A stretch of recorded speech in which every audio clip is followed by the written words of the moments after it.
Sir, you're charged with especially aggravated kidnapping. You're also charged with aggravated assault, and you're charged with theft of a firearm worth less than $2,500. You're talking about stuff that is not relevant. Hello and welcome to the Court of Public Opinion. I am the Recovery Addict, and boy do I have a case for you today. Why is the dog chewing on this guy? I think they have got the wrong guy there. They got the wrong guy, and the dog was biting him. He roughing him up quite a bit. There's a lawsuit. 9 out of 10 judges prefer watching the Recovery Addict live stream in their court. The fireworks are not done. Oh, we're getting commentary on the case. Is that correct? Dati mihi Anglican for you, sir, but I didn't ask you to interrupt me. Literally not true. Oh, for crumb's sake. Good morning, welcome to the Court of Public Opinion. I'm the Recovery Addict. Happy Thursday, a big podcast Thursday to you. With this special guest, I might add, podcast with special guest.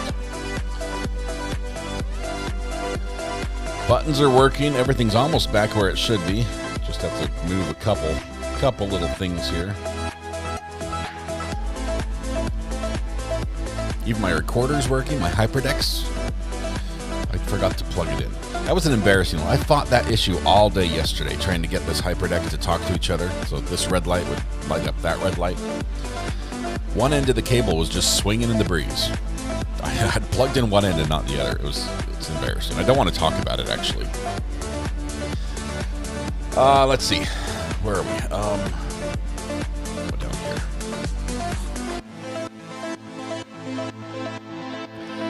Big shout out to Fire Girl Handmade by Wendy. Good morning to you. You were prompt, quite prompt. Started the live stream, at least the placeholder, a little earlier than normal this morning. As part of something I'm going to talk about in just a second. But you were first. You were first. Absolutely first. And congratulations. Because of your promptness, we're going to punish you.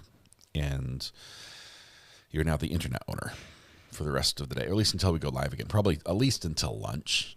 So just go ahead and block that part of your day out because everyone worldwide that has any problem that's IP related, internet protocol related, is going to be phoning you for help, which is good for them and bad for you, and it's great for us. So quite honestly, we're happy about this, even if you're not. So congratulations. Jen Pookie. I'm not sure if you noticed, but last Thursday, Thomas put out a little challenge on the podcast, and he said, go ahead and post in the comments on last week's podcast what's one thing you can do to just be a little better. And I thought about it. I think I didn't post it till Friday, but I posted and I said, I can do graders. I talked to the boss. She said, no, graders, you're not fired.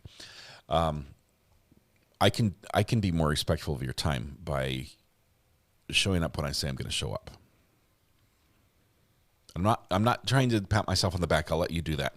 But so far this whole week I've been on time. I have not been late since I posted that. I've not been late to any of our live streams. Now I've started the live streams late, but I've always been here when I told you I would be here as far as the start time goes. So I'm counting that as a win. Let me get this out of the way. While I'm busy shopping on B&H Photo over here. Don't need that up here. All right. Guess what's coming?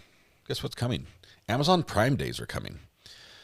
And this is great for everyone who shops on Amazon Prime, especially if they use one of our affiliate links, because then everything you buy that day would cost the same for you, which is usually dirt cheap on Amazon Prime days. And then also Amazon would give a kickback to the channel here to help us out, and that would be great as well. That's great. But also all the other companies who don't sell on Amazon, or the people who don't want to buy from Amazon, everyone else does a sale as well to compete with Amazon. So it's basically win-win-win all the way around.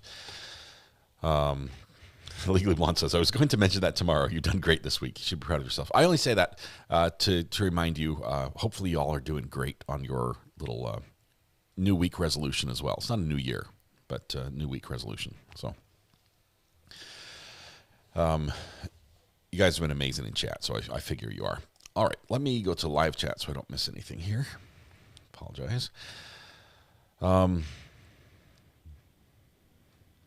You You do know that it's the kiss of death. By saying I'm doing it, basically means next time I'm going to be late. Something's going to happen. Internet's going to go out of my control. I'll just be late. It could happen. It could.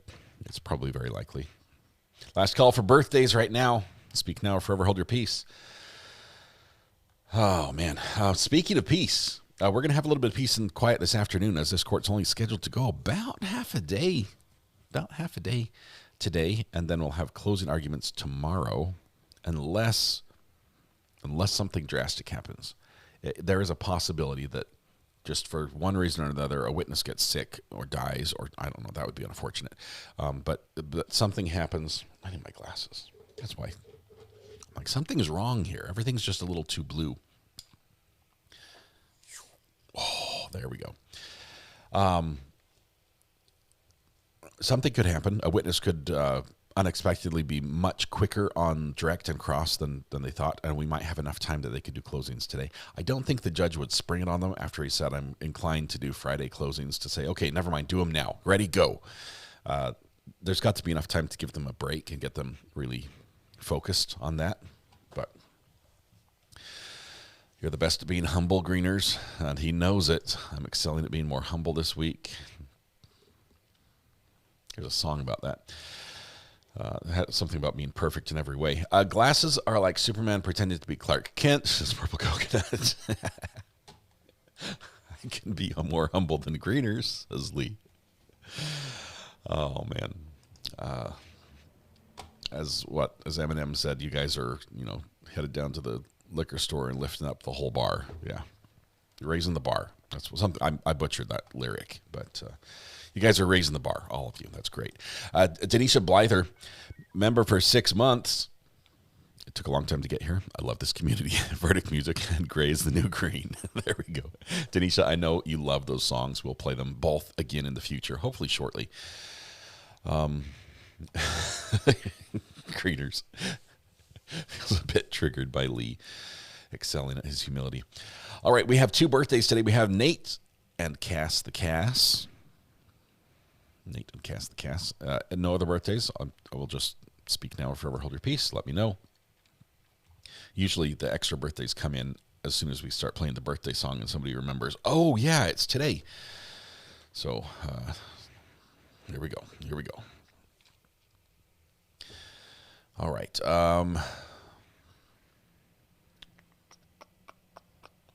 Yeah, Pickles Not Politics. Quick reminder. Thank you for that, mods. You're on it. Thanks, Amber. Yeah, I think, have we done everything? We announced the podcast.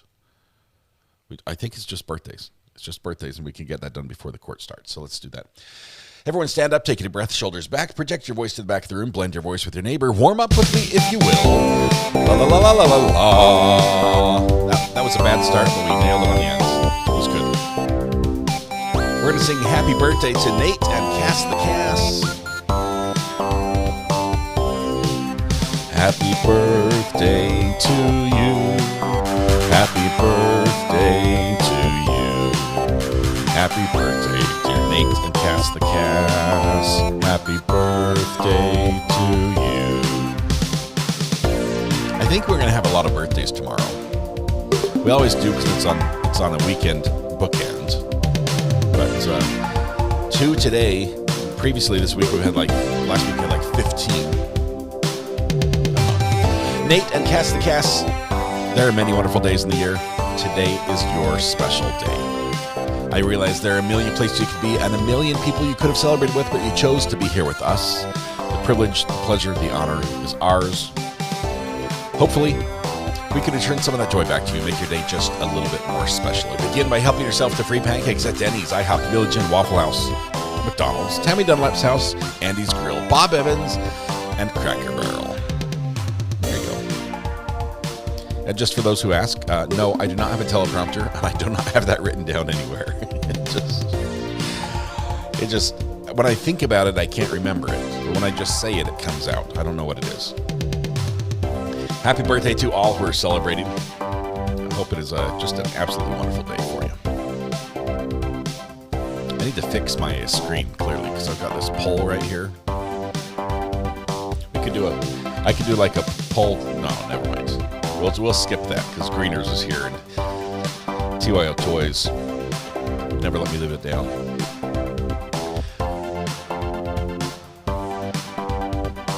Happy 43rd anniversary to me and my husband? Surely not.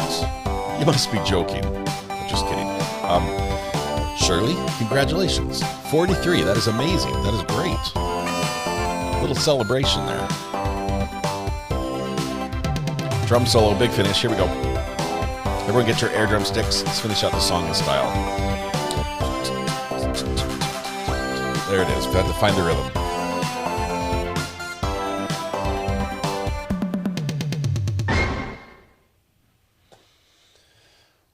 Nailed it. First try. All right, welcome one and all. We're a few minutes away from court beginning, so we've got a bit. That was perfect, 80s. You nailed it as well. Let's see. And a pinch to grow an inch. I haven't heard that before. Is that like we'll sing happy birthday and then pinch you at the end thing? It's like a birthday spanking, right? Who thought of birthday spankings? It's like, yay, let's celebrate that you've been here and we'll beat you. Another year, we're going to beat you again. Just keep them down, right? Yeah, I don't know. All right. I think that's it. My big gig is next weekend. It doesn't interfere with anything I'm doing here Saturday and Sunday. So I need to start preparing for that. I just realized I've got a gig, corporate event type thing that I need to do. And yeah, okay. Have I heard an update from Selena K? It is 1,000 today. 1,000. Selena, are you here? She's out west, right? She's in the Intermountain West location. She's told us before. So it is 2 hours earlier there, which means it's not even 7 o'clock yet. Why did that just echo? Did you? Oh, somebody else did party. I'm like, why did I hear another thing? All right, she's here. I'm here, says Selena. Congratulations. 1K today. That is absolutely awesome. As many of you know, our channel has a name that seems to fit well in the sobriety and in the sobriety world. Recovery Addict. As a matter of fact, when you search for my channel on Google, basically it comes up and says, "Hey, there's help out there. There are people who will help you. Here's a link to AA. That's where we are. That's the realm we are." And there's a reason for that. It's not purely coincidence. But this channel, at this channel, we do celebrate everyone who is striving for sobriety. Whether it's Selena, who amazingly 1,000 days sobriety today, or someone who's saying today's the day I'm going to kick it. Today's the day I'm going to stop. First day or 1,000 day or 30 years. It doesn't matter. We're so excited to celebrate sobriety with y'all. All of us have something we're trying to kick, and it might be different for each person. But it's amazing, Selena, to see you achieve such a huge goal, such a huge benchmark of sobriety. That is an inspiration to all of us. So thank you. Thanks for sharing that. We're so excited. Yep. Never hesitate to reach out. Yeah. I obviously I'm not certified to help everywhere. I'm not the best person to talk to, but I do have a listening ear, and I understand a lot of situations. So, and our mods are fantastic as well. All right, everyone says, I've missed the past couple of days. Can someone give me a quick summary of this case? Sherry B., the tax lady. Sure. What this case is, this is Jose Soto-Escalera being tried by the state of Florida for the murder of his mistress, who was pregnant, 8.5 months pregnant. Jose was married at the time, and he was a garbage man, and he worked with his nephew, I think, in this truck. And while on the route, driving in the truck, he conversed with his nephew about what to do about this big problem he had. And the big problem he had was that his mistress was about to give birth to his baby. And if his wife found out it was his baby, it would ruin everything for him. And so he decided, and we heard this on audio, that he was going to have to get rid of her. He was going to have to eliminate her, and he chose how to do it, and he talked about it, and he chose where to do it, and he talked about it, and he chose why to do it there, and he talked about that, and he chose what to do afterwards to make sure he didn't get caught, and he talked about that, and he talked about, he talked about, he did witness tampering, and he talked about it. And when I say he talked about it on a recording. The garbage truck has cameras for safety all around the outside and even the cab, and it has a microphone in the cab, and he didn't know it, and he talked and talked, and it was terrible audio, to be honest. It was terrible, probably the worst that could ever exist. As far as it was not a recording studio in that cab. It was probably over the engine, right in front of the compressor, at driving, road noise, and just in a vehicle that's not designed to be quiet. It was awful audio. It took a ton of work for the FBI to parse down or to filter out noise and to make sense of the words that you could hear. And it was in Spanish, so you had to hear it, make sense of it, and translate it. And mostly what the FBI decided it said was unintelligible. Unintelligible. We probably heard it 200 times, that whatever happened right there in the conversation was unintelligible. But enough of it was intelligible that we heard him basically say, I'm going to do it like this. One blow, on the back of the head. That's the cleanest. I've got all the clothes. She's going to be off the side of the road here. Nobody ever will look for her there. He planned everything.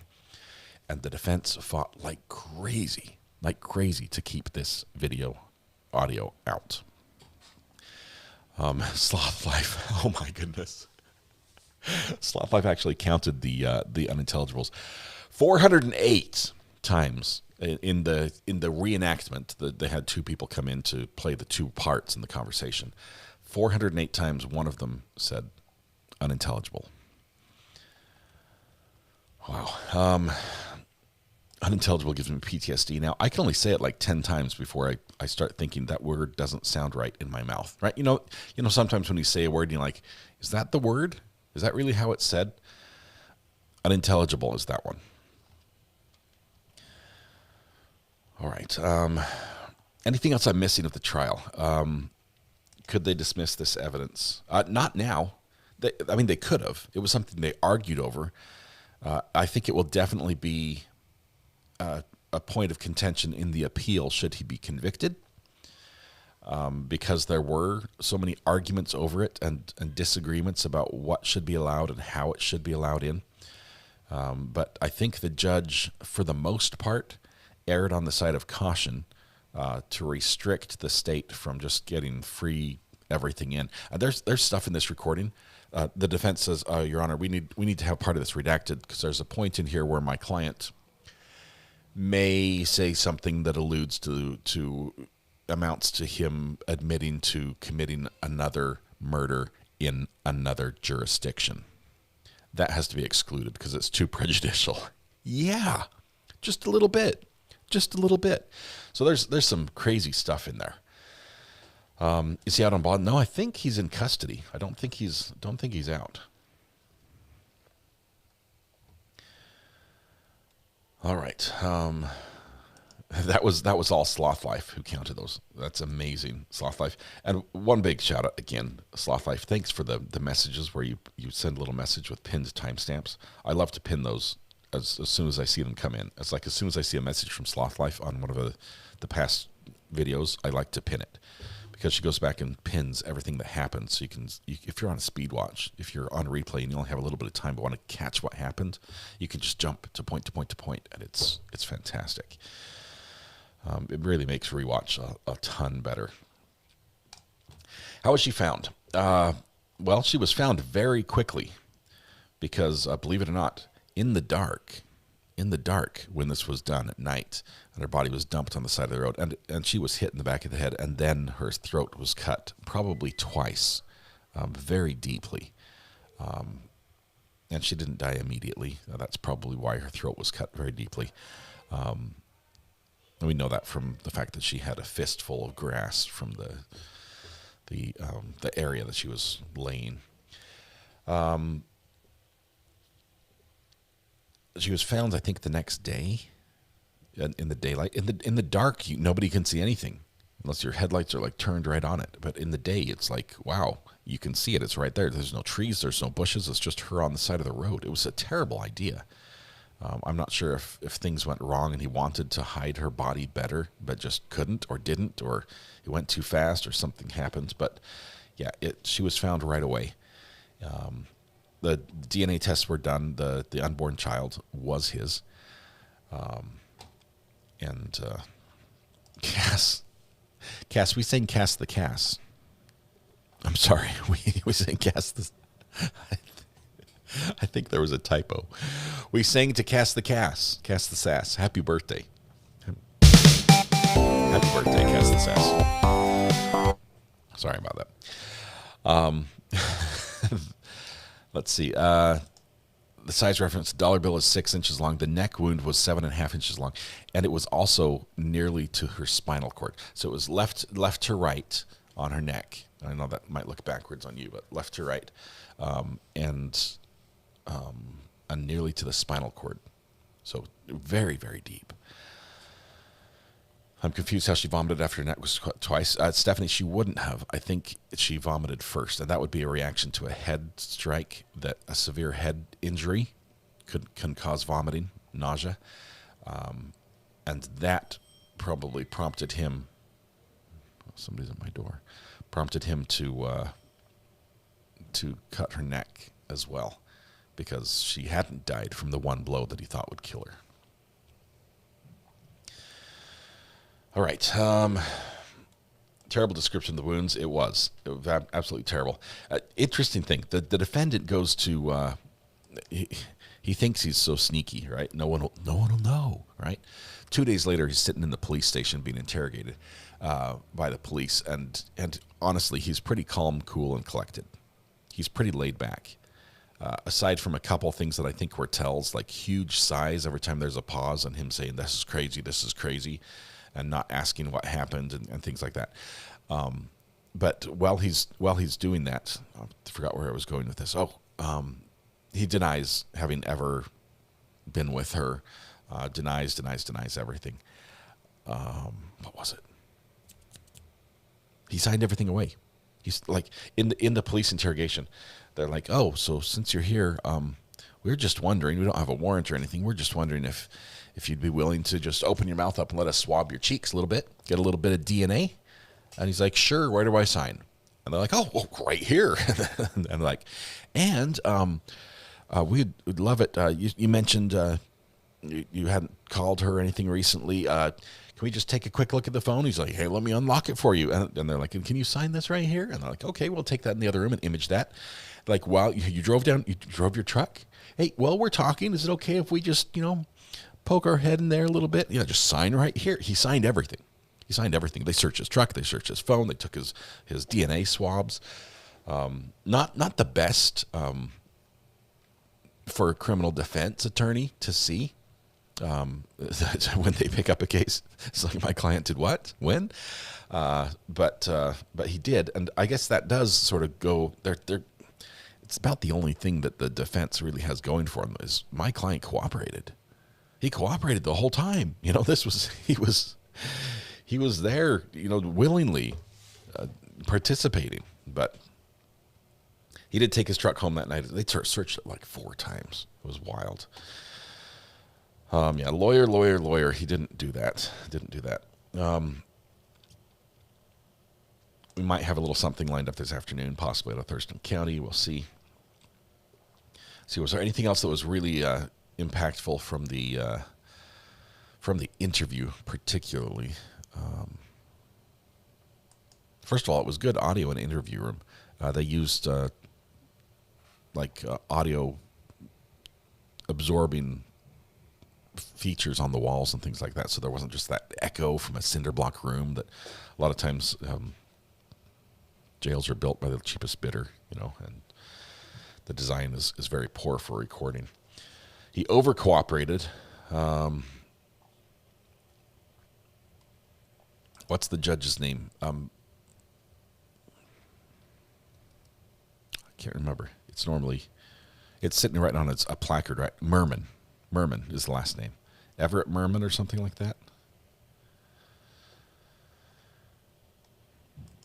You're forgetting the biggest part the defense wants to keep out. Which part was that, Amber? Lawrence Merman. Judge Lawrence Merman, I think is the name. Thank you for all the promptings. Which part was that, Amber, that he wants to keep out? I probably am leaving out one of the biggest parts. My boneheaded nephew got arrested last week, and I was screaming in the phone, "Get a lawyer!" Yes.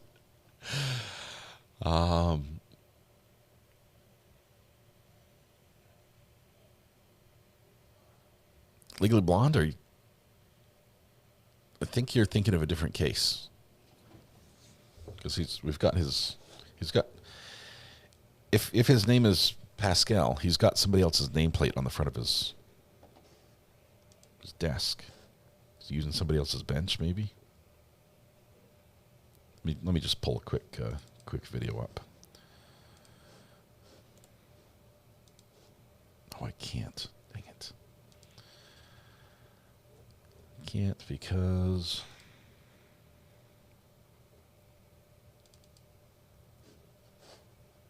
Let's see if I've got the right video. Oh, yeah, maybe I can.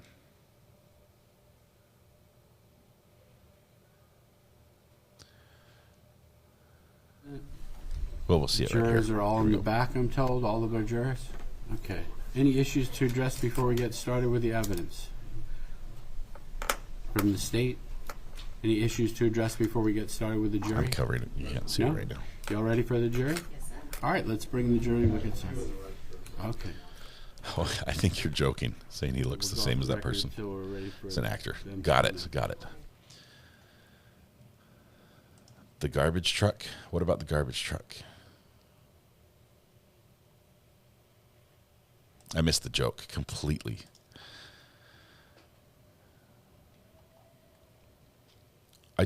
In my defense, I don't watch TV. I don't have a TV other than the one that sits in my studio that I use as a monitor. Okay. Who's going to tell RA? Somebody has to tell me, or else I'll never know. Nanny K, 1224. Just because I need this group today. Nanny, thank you so much. Welcome. Good to have you here. Oh, I already said that part, Amber. Did you are you not listening? I told the part. The murder in another jurisdiction part. Really did. Kathy Trout, 12 months. Love the overstuffed chairs. Welcome. Kathy, thank you very much. Congratulations on the 12-month mark. It would not have been the same without you here. We are ready to kick things off. I think it's going to be spicy today. This is going to be the witness that was testifying in another murder trial. I'm way behind in chat. Are you current on the video? Might be the other way. Tina's 827. Member for 25 months. OG. So happy to share my morning coffee with the best corner of the internet. I'm glad we're here together. Tina's, welcome. Welcome. Not sure why we're not hearing the judge here. Love to get this audio in. And instead, we're off the record. Okay, so I'm getting pictures of Pedro Pascal, who does bear a striking resemblance to Judge Miramar. Okay, now I get it. Legally Blonde. Was it Legally Blonde who said that? I get it now. I'm sorry. I'm uneducated and I don't get out much. All right. We'll just pretend this morning didn't happen, right? I think I've even got a button right here. Scratch all that. Oh, that was terrible. I apologize. There you go. Now it's all good. It's all good. It's like as if it never happened. Are we on witness number 20? I'd have to look at the last stream to see where we ended. I'm curious what other murder he did that he mentioned. We didn't get to hear that. We did not get to hear it at all. And I think it was just a reference. I don't think it was like, oh, remember when I did this to so-and-so? That would be obviously more helpful for the police, but I'd love to hear I'd love to hear what he said there. I'm sure the police have it. Cluttered Mind Podcast, I'm sorry it's a tough day. Let us know if there's anything we can do for you. Good to have you here.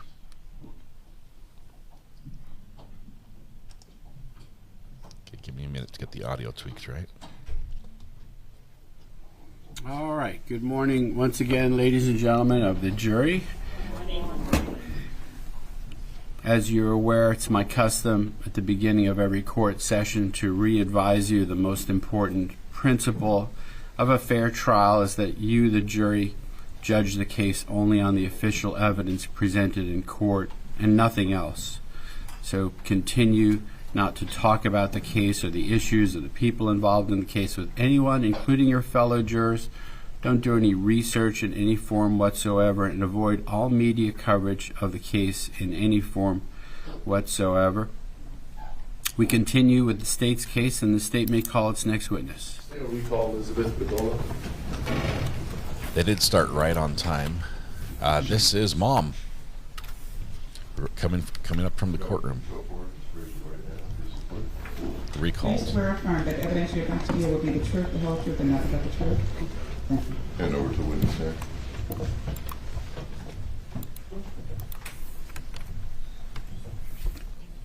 And you may inquire of the witness. Good morning. Good morning. If you could just state your full name and spell your last name. It's Elizabeth Bedola, Bedolla. Okay, and you are Tanya's mother, correct? That's correct. I want to show you what's been marked for identification. State's Exhibit 146. Do you recognize this? Yes. How do you recognize that photograph? She's my daughter. Okay, and is that your daughter from when she was alive? Yeah. This time the state would move into evidence what's been marked for identification as State's Exhibit 146. No objection. That item will come into evidence without objection. This time the state will just publish what is marked or entered now as State's Exhibit 146. That was quick. Thank you, ma'am. I don't have any other questions. Any questions from the defense? No, Your Honor. Thank you. You may step down. And the state's next witness or item of evidence. Yes, sir. The people of the state of Florida call Rose Rosario.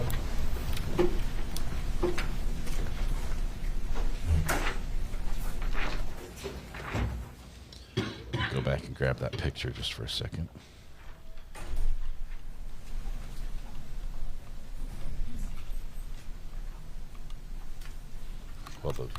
Well, the witness comes in. This is the picture. If you missed it, it was up on the screen and then gone quickly. This is the victim, Tanya Wise, in this trial.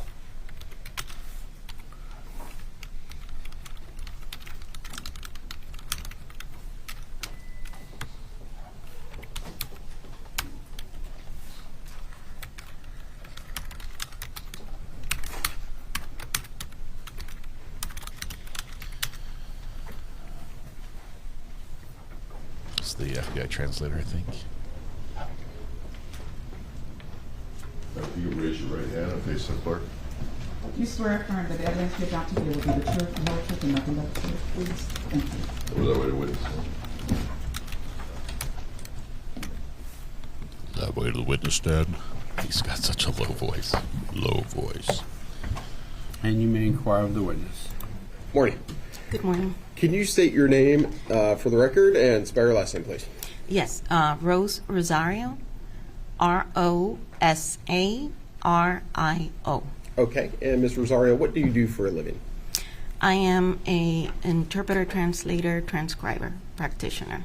Okay, go ahead and give the jury a thumbnail title. sketch of your education, your training, and your experience, please. Yes, good morning. I was trained by the Uruguayan Air Force. I was a diplomat interpreter, translator, and transcriber. Later, I started working in 2004 with homicide units for the 19th Circuit Court, and then with the 17th Circuit Court, doing transcriptions and translation. And where is the 17th Circuit? 17th Circuit is in Broward. Broward County? The Broward courts, yes. Okay. I didn't mean to cut you off. Go ahead. No problem. I got my certification in 2012 as a transcriber, translator, practitioner. And I've been working the field close to 21 years. Okay. And just some background questions. Where did you grow up? I grew up, I was born in Cuba. I came when I was in the 2nd grade, so I was raised in Hialeah, Miami area. Okay. And were you raised in a home where Spanish was the primary language? Yes. Okay. Yes, it was. And did you learn English? Obviously, you know English, right? Mm-hmm. Yes. Okay. And how well do you know Spanish? It's obvious, but how well do you know Spanish? Oh, very well. My parents made sure that the Spanish language was not lost when we started school. So we had to take Spanish lessons all the way from elementary to high school. Okay. And did your parents, did they only speak Spanish, or were they able to learn English as well? No, they learned English. They were nurses, so they learned English. Okay, good. And did you have any formal education in Spanish? No, not formally. Just the one that you take in school, advanced Spanish, and Spanish was always spoken in the at home. Okay. And then I married into a Spanish home also. Okay. And you said that you worked for the Uruguayan Air Force? Yes. Okay, go ahead and describe that experience for the jury. Okay, I worked as a diplomat, interpreter, translator, and transcriber. Are you having difficulty hearing the witness? You can keep your voice up. I'm sorry. Okay. At the Uruguayan Air Force, I was trained as a diplomat, interpreter. I was the interpreter for the assistant air attaché. So we did all the interpreting for all the foreigners, vendors that came into the office. I translated everything that was done in that office was received in Spanish and had to be translated into English. And then with the vendors, it had to be translated back from the English into the Spanish to give back the responses to the Uruguayan Air Force. It was your purchasing office. Okay. And you did that for how many years? 5 years. 40 hours a week? Yes. Okay. And from that point forward, where did you go and what did you do as it relates to to Spanish and Spanish translation and interpretation? I started, in 2004. I went back. I got away from the interpreting field for a little bit. I did real estate. Then in 2004, I got back again into the interpreting field, and I started working with 19th Circuit Court, doing the transcribing for jail calls, confessions, everything pertaining to homicide cases. Okay. And go ahead and you mentioned that you had obtained a certification. Yes. Can you explain that to the jury, please? Yes. In 2012, I got a professional certification for the transcribing. It's called transcribing translator practitioner. And by that time, I already had acquired about 5,000 hours of transcribing and translating for the Uruguayan Air Force. From 2008 to the present, I've acquired 4,500 hours in homicide cases for translating and transcribing. Okay, and to be clear, the primary language of Uruguay is Spanish? Yes. Okay. And describe the transcription process for the jury. Tell the jury about that. Okay. First, we get the sound file or the audio files. We listen to it. You have to listen to it several times before you start transcribing so that you can get familiar with the voice, the speech pattern, the volume. Once you hear it a couple of times, then you start the transcribing process. The transcribing process is done before you start the translating part. Once you have that, if you take a look at the format, you have a column that's in Spanish and a column that's in English. So once all the transcription is done, it gets proofed. We proof it to make sure that we've got everything down that was transcribed. After that portion is done, then we start with the translating part. Okay. And let me ask you this. Is there a difference between translation on one hand versus interpretation on the other? Yes. Okay. Yes. Explain that distinction to the jury, Okay. please. So the interpreters interpret orally.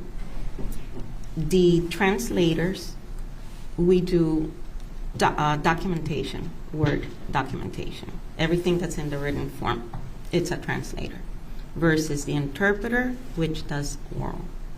Okay, so as a practical matter, is there a big distinction between the two? Describe the distinction in practical terms to the jury. Yes, there's a big distinction. It's two different professions. Sometimes there are translators that also do interpreting, and the same way interpreters that do translator, but it's a different field. Interpreters go in and out. They interpret on the fly. Translators have more time to work with a document. We're able to research and go over and over again the document or the files that we're working with.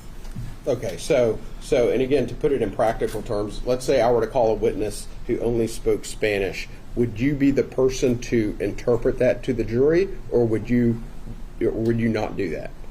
No, that would be an interpreter. Okay, so to be clear, what you're doing is translation. You're not doing interpreting. Correct. Okay, thank you. Okay, and were you provided some evidence in this case, the state of Florida versus Jose Soto-Escalera? We were provided with sound files and videos.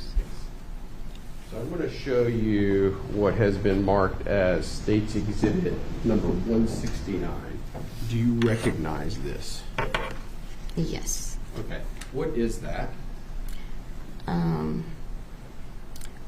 This is the denoised audio video. Denoised. About Noise 11 removed. hours long. Okay. That work done. Is that an external hard drive that contains the audio and video and all the materials you reviewed in order to arrive at your conclusion in this case? Yes. Okay. And did you translate the August 24th, 2018 video and audio from a Waste Pro garbage truck? Yes. Is that what's on there? Yes. Okay. Yes. And did you reduce your findings to a written transcript? Yes. Okay. And does that transcript reflect what you listened to when you listened to exhibit number 169? Yes. Okay. And you're on a permission to publish using the same procedure we did yesterday. Any objections? You can ask the witness questions about content of sections of the item. He's referring to having another person come in to read. Oh, okay. Yeah. But in that form, yes. Yeah. You do. Okay. Credence and Mikey, We're we've gonna had get- some great get- chases lately. If you guys like watching police chases, there's your channel right here. And We while got a we're doing chase. that, Good to have you here. tell the Good jury morning. how many hours that you spent Good morning from Greenville. on exhibit number 169 and arriving at your conclusions. Okay. Like I said, it was an 11-hour video. We spent close to 110 hours, between 110 to 150 hours working on the videos. Okay. Okay. Over a period of how many weeks or months? About 2 months, 2 to 3 months. That's Because the 3 way you times as do long. this, you can't work on these more than 5 hours. It's too exhausting, so we do sessions of 4 to 5 hours tops. Yeah, I'm worried about the we. And okay. Here's Paul. She should be testifying to what she did, not what somebody else did. So I would be the proper proper word we want to use.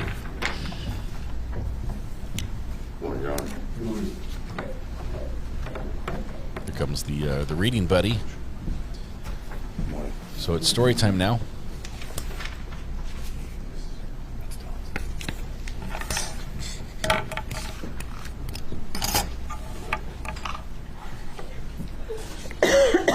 Bless you. Okay, so Ms. Rosario, can you? We'll start off on page 1, and Mr. Belanca will play the role of the individual that can be more audible. We're Ms. less than an hour Rosario, in. you will play the role of the individual that is less audible. Does that make sense? As we described in my office? Yes. Okay, so we'll go ahead and start on page 1. So who's Ms. Rosario? Who's more? Know what's crazy? All these gloves are, Throw all that out. it's garbage.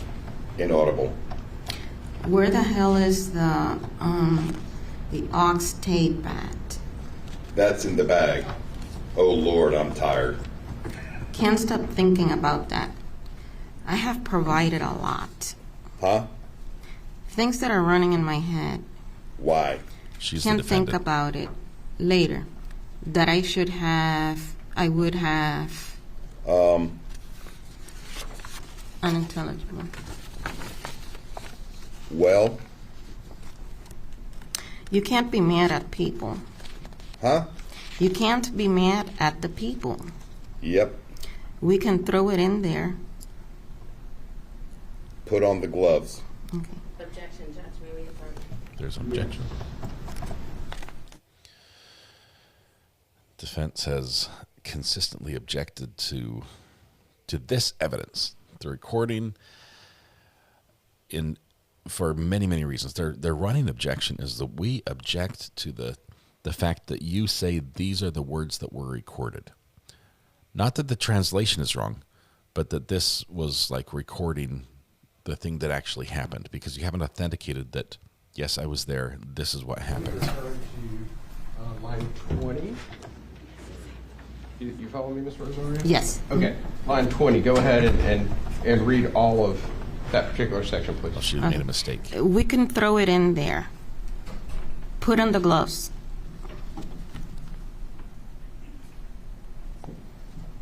Line 21. Okay. The ones of that black. She's not doing a good job reading. This is an error where they're reading the wrong person is saying the wrong words, the wrong speaker, or it's not being read entirely. Okay,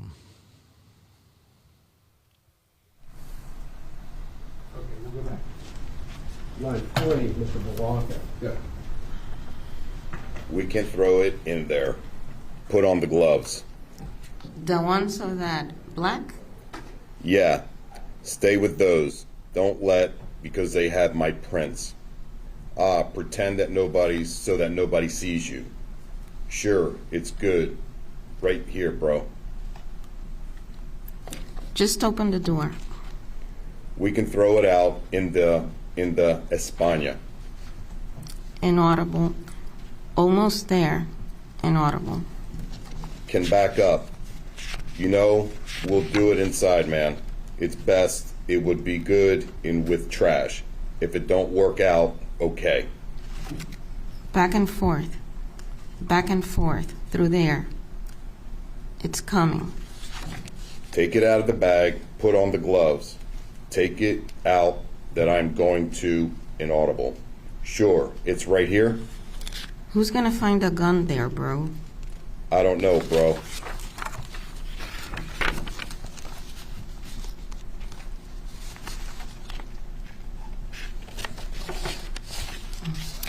Yeah, ain't nothing outside. Incorrect. We need to go back. As far as who speaks the line, correct? Sure. Judge, can we approach? We need here's the problem. She is a great, great translator. She's not the best at story time, reading from a script.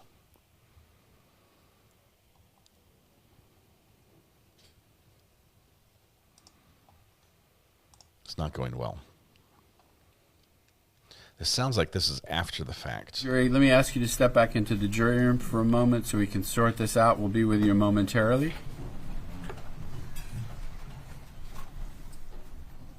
Please leave your notes in your chairs and do not discuss the case.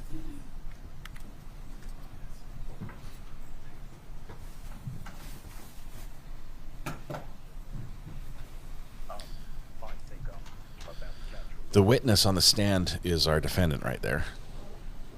And the other reader is the passenger in the van, or in the garbage truck.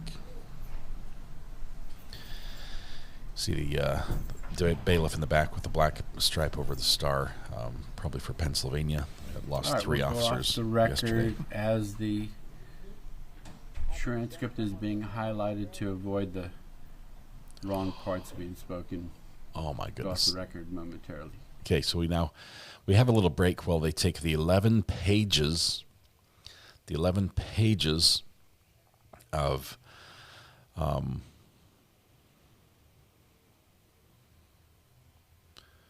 45, 43. Yep.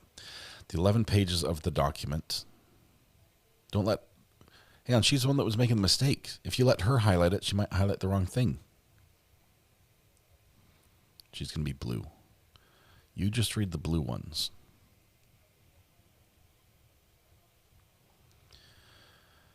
They can't play the video because they can't cut it, and it would be 14 or more hours. They might play portions of the video like they did yesterday. It's terrible audio. Who's reading the part of Soto? The witness on the stand, the lady. Miss Rosario. Rose Rosario. Constant talk with the gun and getting rid of a gun is strange. There was no gun used. There wasn't, but they had a gun. He had acquired a gun that wouldn't show back to him, and he needed to get rid of that, so it wasn't found on him.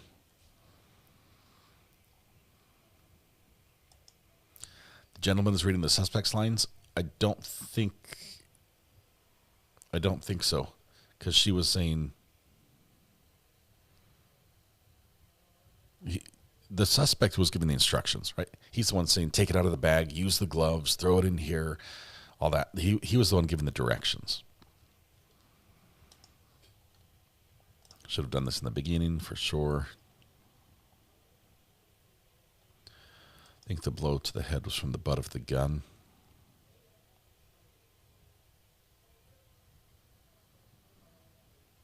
Man, it was, first of all, the butt of the gun, the butt of the gun is the bottom of the handle, right? If you're talking about a pistol. So if you were to grab a gun using the grip the proper way with the barrel up on the top right along here, the butt would be down here at the bottom of your hands. There's also a butt of a gun on a rifle, which is the part that would be nestled against your shoulder if you were to tuck it in a shooting position. With the amount of damage that was done to her skull from that impact, I would be very surprised if the butt of the pistol was used. And I would also be very surprised if he was talking about a rifle, because this is something they're hiding, right? They've got it in a bag. It's small. I think there was probably a different object that was used, like a pipe or a bar or something like that. It would allow for higher velocity on the impact, basically more energy transfer that would match up to the type of damage that the skull received. I'm thinking it was probably a pipe. It could have been like a mag light, like a flashlight, one of those big, aluminum flashlights, something like that. But just the butt of the gun, the speed your fist would have to be traveling to crush the skull like that with a single blow, that's a lot. That's a lot. Regina Crawford gifted a membership, and it went to Donald King. Donald King, congratulations. Can you go back and find his reading? I can, but they're just going to explain it here in just a second, or we can hear him when he says Eric or something like that.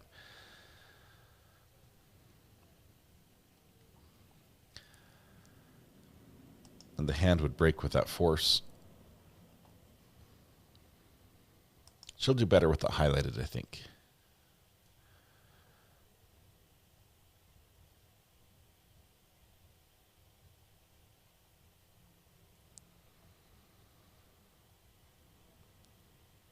Lindsay Ross also coming in with a gifted membership. Lindsay, thanks for your generosity. That one goes to Donna Hancock.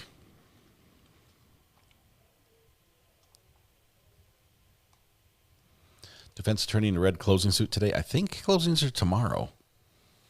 But maybe she has 2 red suits. The power suit. The record, the jury is not present. All parties present. 13. There is an MV3. So that we means can third I'll speaker. defer to counsel. We can skip it or delete it, or we can have Rose Rosario read it. I think we would just skip it. I thought we only had No, I 11. want that there's a third person in the We'll have Rose translation. Rosario read it. But she needs to make certain that it's a different person. Right. So I don't know how you're going to accomplish that. You could. She'll say it. One of the prosecutors could read that line. Agree with that Yeah. Okay. Yeah. methodology. Leonard Papa comes in with 10 gifted memberships. Before you do, though, before we get started, we'll go back from the beginning, reread the whole thing. Yeah. And if you want to just clarify through the witness that at some point there's a third voice, and that will be stated by whoever's going to state that. Right. Okay. Leonard Papa, thank you for your generosity. Still doing the highlighting? It's huge. Okay. Thank you. Take your time. Kelly H. Good morning, Kelly. Also a big supporter of the channel. Prepping for these words to get a YouTube spanking for the channel. I'm glad there's a delay. I'm hoping we get to the hour mark before they start dropping the language, which we are sure to come in this translation. He's got a mouth on him. Usually after the first hour we're in better shape. But Tia Tisha S., welcome to the gallery.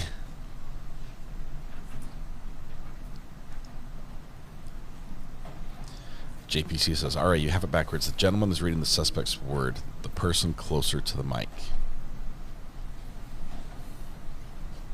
Okay.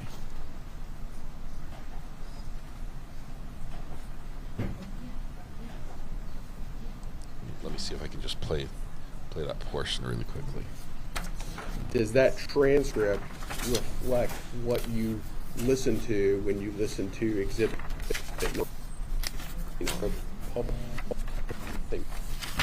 Ash. Yeah. And while we're doing that, equal 160 or conclude. Sorry, I'm scrolling through. About the way Okay, this is the recording. I'm watching this right now, which has just happened a little bit ago. So I'm hearing the audio, but in court nothing's happening.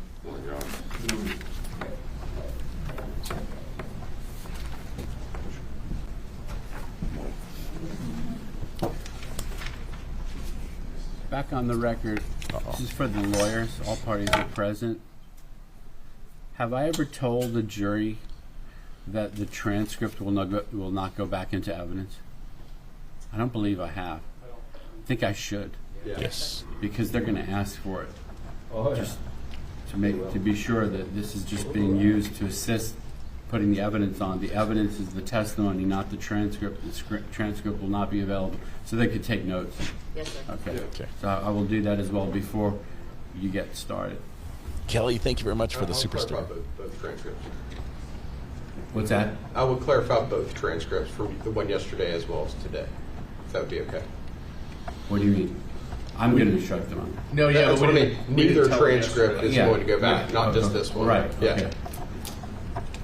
Playing the audio Doing again. highlighting. Okay.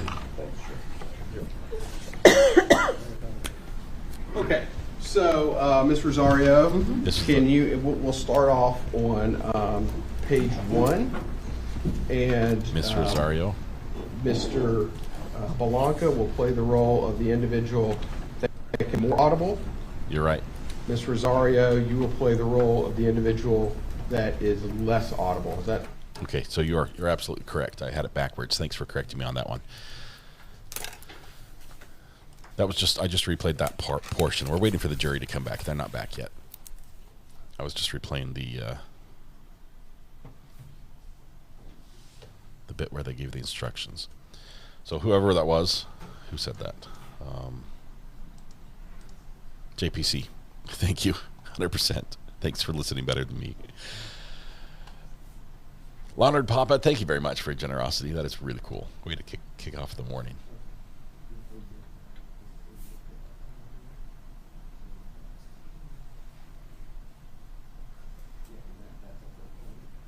Different translator today. This translator was actually testifying in a separate murder trial in Broward County yesterday. All right, needs extra Mountain Dew. I've been good. I haven't had Mountain Dew in a long while. And I do feel better for it. Like Mountain Dew, I feel I get a lot of, obviously the caffeine works, right? Get a lot of energy when I'm drinking it, but it's the between times that I get. Give me 1 second.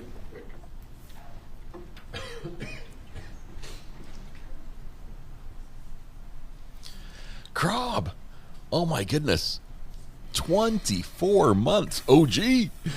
Wow, I'm so excited to see my new courthouse. It looks great on you. It looks absolutely fabulous. Thank you for your support. 2 years. That's really cool.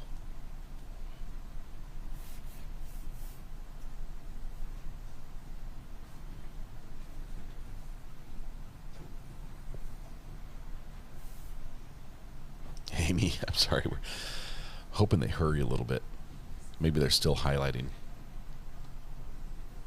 At least we don't have the ASMR of the highlighter. You know that sound, that squeaky noise when you're dry paper on a highlighter.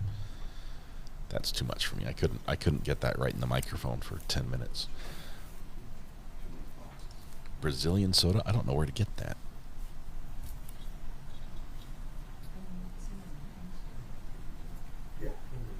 I think it has. That has like a natural caffeine type thing in it, doesn't it? I used to love something called Perky Jerky, which actually the FDA sort of shut down because it had that same Brazilian natural caffeine in the jerky. All right, back on the record. Jury is not present. There was another issue. Yeah, yes, sir. If you'll take a look at page 3, and it's line 37. Let me know when you're there. The FDA made them take it out because it had more caffeine than.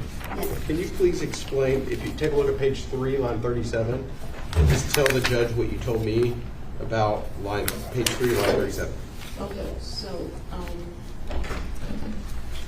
on page 3, the box 37, they stepped out of the truck, so we were not able to see who was the person speaking. I just transcribed the conversation as I heard it without designating anyone because I wasn't able to see who was doing the talk. Yeah. From the reading, it's going to be struck. We cannot attribute it to what we're now calling the closer participant and the further away participant. No objection. All right, so you're both agreeing just not to read that? Correct. Yes. Entry 37. Okay, that's fine.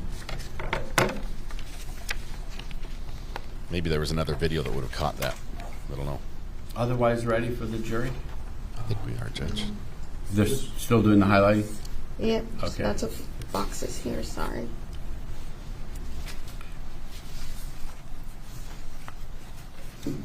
What we were saying before this. Anyway, the Perky Jerky had, I think this one serving size of Perky Jerky was like equivalent to 4 Red Bulls, which I guess is more than you should have. And the FDA was, yeah, they did not like it. They shut them down. I think Perky Jerky still exists, but it just doesn't have any of the perk anymore. But man, I reached out to Perky Jerky, and I forget what it was. I said, hey, I'm looking for your product. I can't find it anywhere, you know. And they sent me a box. They like a gift. Like thanks for saying hi. They sent me a box of just tons. It was and basically, I guess they knew they were getting shut down. They wouldn't be able to sell it. They were just giving it away. But yeah, probably not good for me. So stop saying Perky Jerky. It's just jerky now. They do make turkey Perky Jerky, which is just, you know, for those of you that like the rhyming.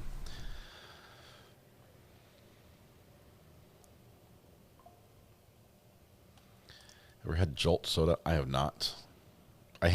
There was a time when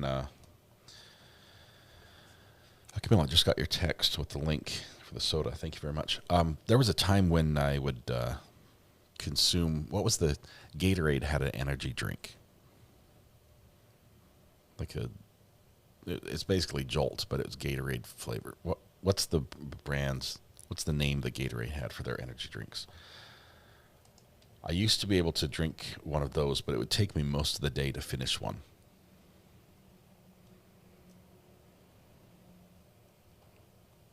And I would have the first one, and my heart would go, and it would just I'd be like, whoa, you know, it's like you're getting electrocuted. They're terrible for you. Oh my goodness, I wish I'd never had them. Gatorade is an energy drink.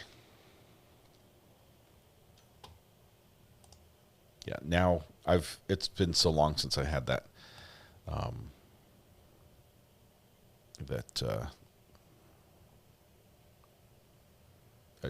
A single Mountain Dew will, what's the word? Kickstart my heart. Anyway, Gatorade isn't an energy drink, right? But they have a brand. The Gatorade brand has a line of energy drinks. I think it was called NOS. I don't think it was a NOS. It was something else. Gatorade Voltage or something.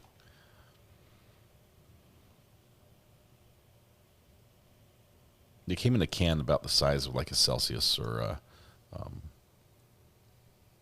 tall one. Is it Fast Twitch? I don't think that was the name when I had it. It was a long time ago.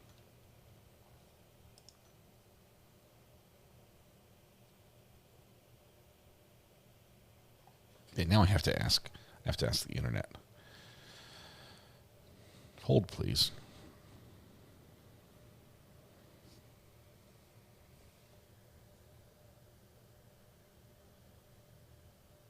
You're saying Fast Twitch. There was something else when I had it.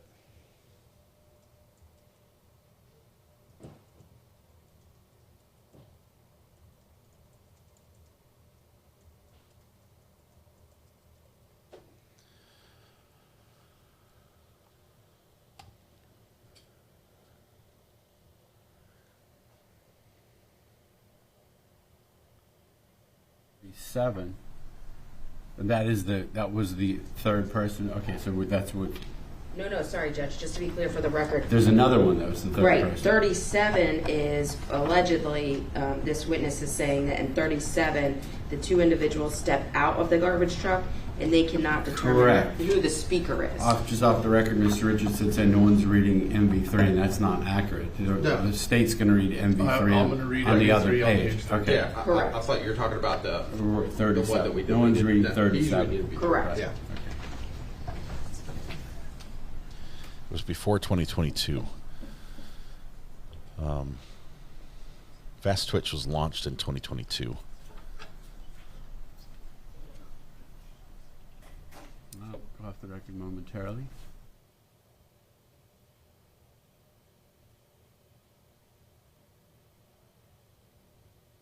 Maybe it wasn't Gatorade.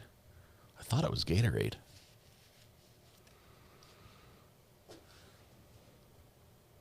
I know it wasn't a Red Bull. Yeah. I'll have to do some research. I have no idea what I was drinking, apparently. We're off the record briefly while we're still trying to sort out this issue of who's going to read what parts and what parts are going to be read in general. Wasn't a monster, wasn't a bang, wasn't a rain, wasn't a rock star. Greeners, I appreciate you going through the list. I had one Red Bull once. I wouldn't even say... It was Kickstart. It was a Mountain Dew. You're right. It was 100% Mountain Dew. It was not Gatorade. It was Kickstart, Miss DeFiddle.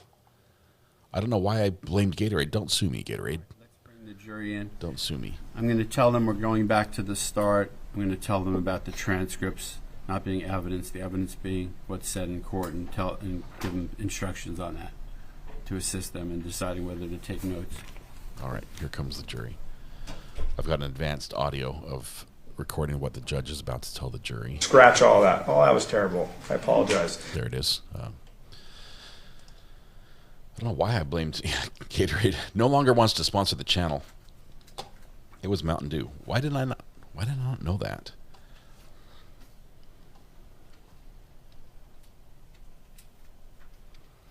BG, I'm really confused. Is the audio from them in the truck or somewhere else? It's from them in the truck. The microphone's in the truck, but at one point they get out of the truck and the microphone picks up part of the audio. That part's not going to be read. Kickstart is still around. I had one Red Bull, like early when they first launched. I mean, before everyone said, "Oh, Red Bull gives you wings," you know. But even before that ad, I think I was running a parade. I was doing communications to run a parade, so we're doing ham radio stuff.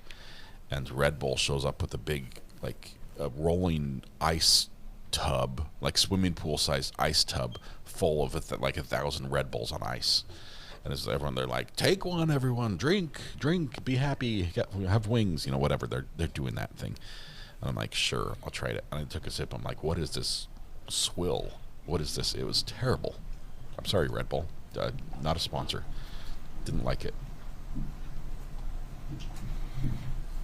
All right, ladies and gentlemen of the jury, in the witness and the conduit witness, as I refer to it, reading the evidence, there was some slight mishaps, which is going to cause us to go back to the beginning. You should know the testimony in this regard is going to be much shorter than the one you experienced previously. Also, I wanted to tell you before we get started, too, as I've mentioned, it's up to you to decide whether or not to take notes. But in making your decision, I think you should know this information.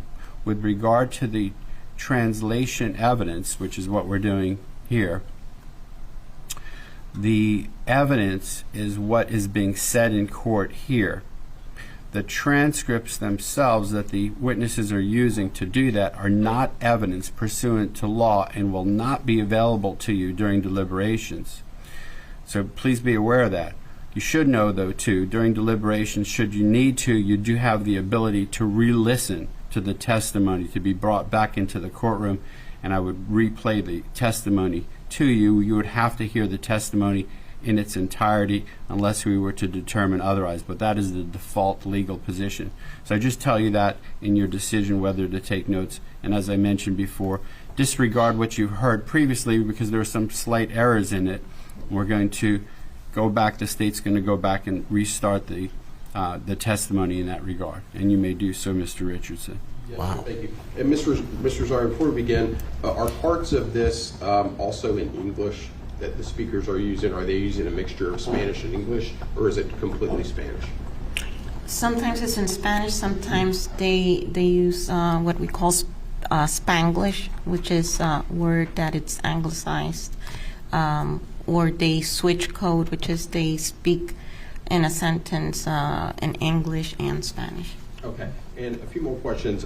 Are you familiar with Spanish that's like variations of Spanish, like Puerto Rican? Yes. Okay. Explain briefly to the jury your experience with Spanish derived from Puerto Rico. Okay. Although I was raised in a Cuban family, my husband, whom I was married to for 25 years, is Puerto Rican. Okay. Do you have any trouble or difficulty understanding Puerto Rican? No. Puerto Rican Spanish? No, okay. The regionalisms, no. Okay. All right. So now we're going to start again, and we're going to start on page 1. Mm-hmm. And we're going to start with line. Before you do that, can you explain the other part where Mr. Cormier is going to be assisting what's going on there? Yes, Ms. Rosario, is it your understanding that Mr. Cormier, is there a third participant within this particular item of evidence? Yes. Okay, explain that to the jury. Yes, there's a third participant, which is when they get to the weight station, and the guy that's doing the weights, the scales and all. Objection, you can't explain the evidence. You can't say when they get to the weight station. Very brief explanation of why someone else is speaking. Okay. Without getting into what you saw and what you heard, just why is there a third party there? Because they get to the weight station and just as far as the voices heard and why there's a third speaker, just focus on that, not with regard to what's going on in the context. we designate a voice number for everyone, for every speaker that we hear. So number 3 would be that person. Number 3, again, is an unknown party. Correct. Okay, gotcha. Okay, so we'll go ahead and start. Okay. You know what's crazy? All these gloves are inaudible. Throw all that out. It's garbage. Inaudible. He's the witness. Inaudible. Where the hell is the defendant. aux tape at? That's in the bag. Oh, Lord, I'm tired. Can't stop thinking about that. I have provided a lot. Huh? Things that are running in my head. Why? Can't think about it later. That I should have, I would have. Inaudible. Well? You can't be mad at people. Huh? You can't be mad at people. Yep. We can throw it in there. Put on the gloves. The ones of that black? Yeah, stay with those. Don't let, because they have my prints. I'll pretend that nobody so that nobody sees you. Sure, it's good right here, bro. Just open the door. We can throw it out in the España. Inaudible. Almost there. Inaudible. Can back up? You know we'll do it inside, man. It's best. It would be good in with trash. If it don't work out, okay. Back and forth. Back and forth. Through there. It's coming. Take it out of the bag. Put on the gloves. Take it out that I am going to inaudible. Sure, it's right here. Who's gonna find a gun there, bro? I don't know, bro. Yeah, ain't nothing outside. Up to there is good. Put it on the floor then. Huh? Put it on the floor. If there are many cars, forget it. Go back. Don't look that way. I'll tell you, inaudible. Ready to come inside? Here. You don't have any messages or anything like that. Where? Of hers. Online. Threatening her or something like that? No. No, none of that. No. There's none of that. Inaudible. No? Inaudible. Let me go see something. I did inaudible things. Good. I could have done it alone. Huh? I could have done it. You know why I showed my face? So that they don't assume. Take the right. Where the hell are you going, bro?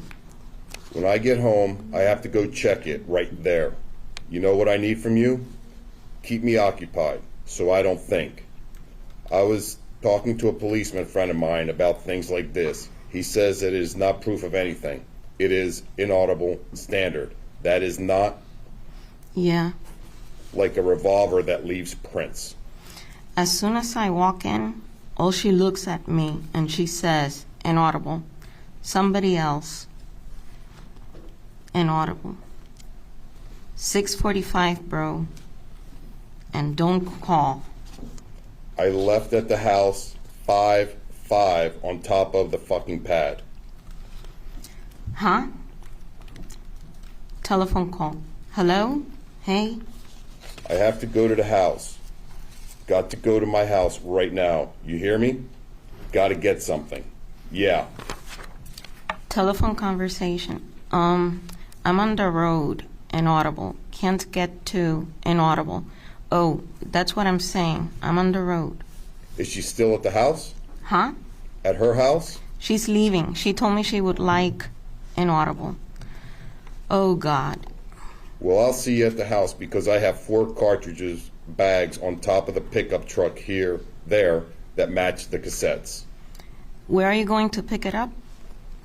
Now, move, dump that, go to the house. Should I tell Mike, Inaudible, I'm driving and my wallet I left at home? Can't be fucking. You can't think too much. You can't be back and forth because that's how you get caught. That's tough. You gotta act calmer. Yeah, the auxiliary port cord. It's there in that bag. Huh? The auxiliary, I'm saying, the wire. I had it there, right there. This part here. Objection. You put it in. Hold on a second. Number 46. This obviously is post murder. He's defendant is second guessing everything.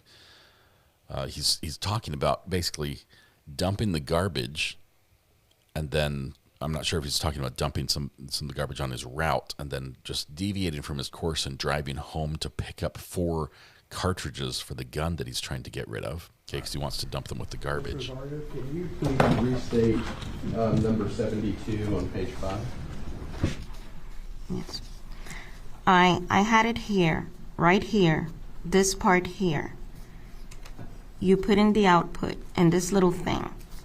You just put it, I put it right there and it all stays. Yeah, it's rolled up in that little black thing. You'll see it. It's in the top zipper. Where are you at? You're in the wrong place. There, right there. Should be wrapped up in a little black Inaudible. Inaudible. I'll do it. Tell me what it is saying. Welcome. Right there.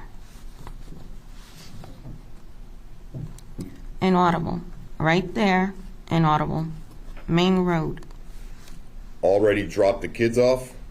Inaudible. Did she have any money yesterday? Huh? She didn't have any money on her? I didn't have time for that. She didn't have money? I don't know. Why? Was asking. I should have went. I think it... I was wishing he Man, robbed her. they're killing their beat, bro. Why? They went through his road. No, he didn't. Yes, he did. Inaudible. Who's the driver? Johnny. That means he's in there then, right? Oh, shit. That's a Waze Pro truck. Yeah, put some, like, Aventura, like, Bashada shit like that. Go on. Do you have some Romeo? Huh? Romeo Santos? Santos? What kind of bullshit is that one? Definitely dirty. That's Inaudible Dad. Huh? His dad. Where? In that yellow Inaudible GTO. Ah, my head keeps on hurting. Inaudible. Inaudible. What time is it? 8-something. 8:16. Let's see what the fuck he said. Who? You wanted to go. Inaudible, right? No. Yawns out loud. Inaudible. Yawns you out got loud. one more. Huh? Inaudible. Up front. Huh? Inaudible. I want to do it when I get out of here. Inaudible. Huh? No man can be happy. Oh, that's all I need. What? I'm totally fucked. Do you have water in there? Inaudible. Huh? Inaudible. Something burnt? Put something Traviano. One's life, bro. I need a fucking drink. What are you going to do with this? I have food. You're gonna eat salad? We're here. Get me a drink. My fucking mouth is dry. Huh? My mouth is dry. Did you hear me? Can you grab me a Monster or a Gatorade? What? Not a Hey, sponsor. inside. You want inaudible? Huh? Ain't it? Huh? Inaudible. Who? You. An orange one? Inaudible. Good. Who drinks a Monster Now you know with how their I salad? feel when I get no sleep. I get dehydrated the next day. It's hot out. Eat this, inaudible. The dehydrate will go away. I like when inaudible. If you eat this, you get hydrated. You don't want to eat it? The last one? Fuck you, bro. Nasty. Want a sandwich? Hey, want to put your music on? Tastes good, right? Fuck that sandwich up. Rice and beans with ham? Not yet. Why don't you turn it on? Hey, this bitch is bad enough, inaudible. Lip syncing. Like right there. There? Lip syncing. What happened, bro? You're falling asleep. I'm falling asleep. I'm going to take a 30-minute break. You have to put the one of inaudible Gil. Put on the heavy music. Lip syncing. Do you know how I feel now? Like in a beer mode. I'm thinking crazy, I know.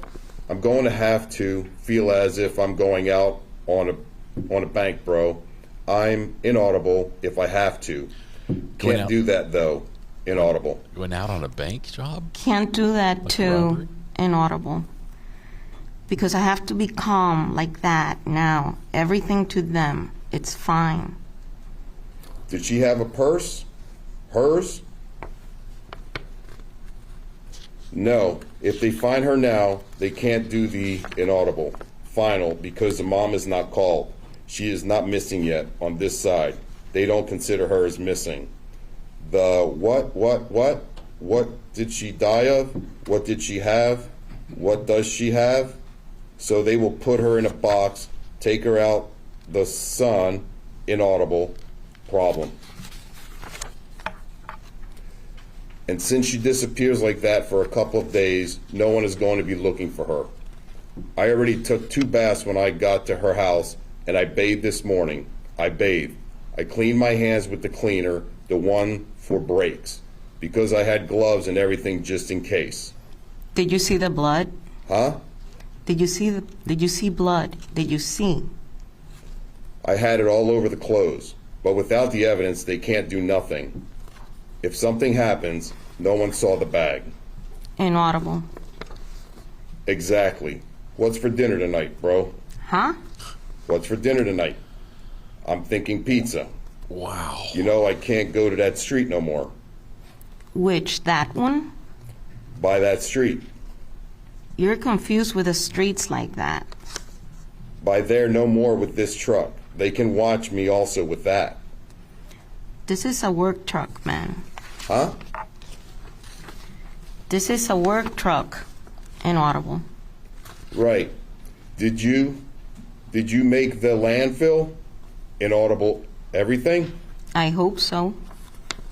Inaudible. I want to move forward and get out of this mess. You got to run through this side right here. It's bigger, inaudible. Inaudible. Hold that. Hold on so I don't lose it. Lip syncing. You said there should be one over here? Huh? Huh? There should be one over here? Nothing there. Huh? Nothing there. Inaudible. Bro, look at her hair. Laughs out loud. Watch there, from the back. Inaudible. Who? I'm starving, man. We'll get a little piece of food. I have to put my plate back of that. I'm going to put it there. The plate, put it back. Of your car? I took it off. The one that says Puerto Rico, I took it off. I have to put it back on. Do you smell that burnt shit? Huh? Smell it. What is that? I don't know. You smell it though, right? Yeah, keep your eye on it. Can be your battery. Did it start otherwise right? Keep your eye on it. Radio still working? Yes, sir. Thank you. He waved at us and everything. He said it inaudible. Huh? Inaudible. He waved at us. Nice and easy. All right. What do you feel like cooking tonight? I don't know. All right, look. That's probably what it is. What? The batteries.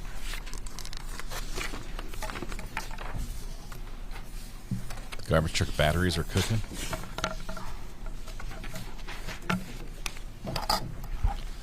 Outside voice was someone at the dump station, the weigh station. Thank you. Probably like a landfill employee. Okay, Ms. Rosario. To do one more item here. Did you, were there portions of these videos and audios that were more difficult and less difficult to hear? Were more of them audible and some of them unaudible, or what? Can you explain that to your... Yes, they were, all this was taking place in a truck, so there was a lot of noise. And he had the radio on also. It was difficult, but doable. We took a lot of time with it. Okay. I'm going to go ahead and publish. Do you have it? I'm going to go ahead and publish a part of it. And if you could translate that portion. And if you need to, refresh your recollection with the transcript. Does that make sense? Yes.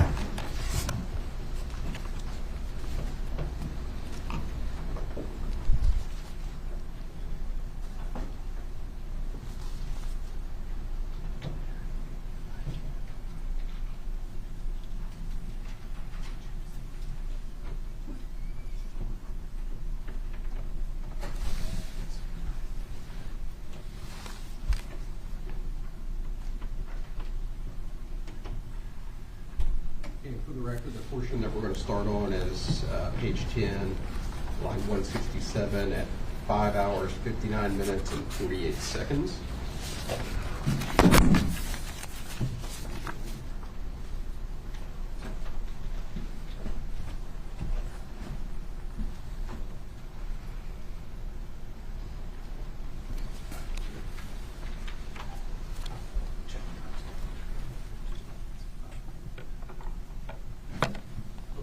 Are you ready? I'm sorry, could you repeat the portion, the section? So we're going to go to page 10, line number 167. Okay. FU, I believe is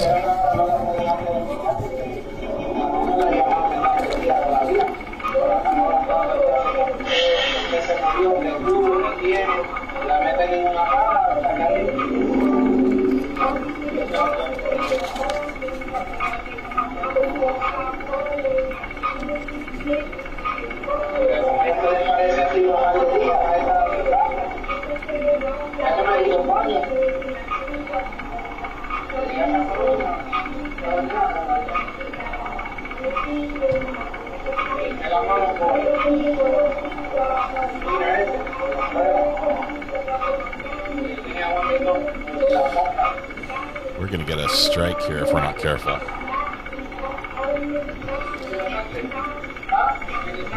It's really bad audio, and we've got music going in the background, so.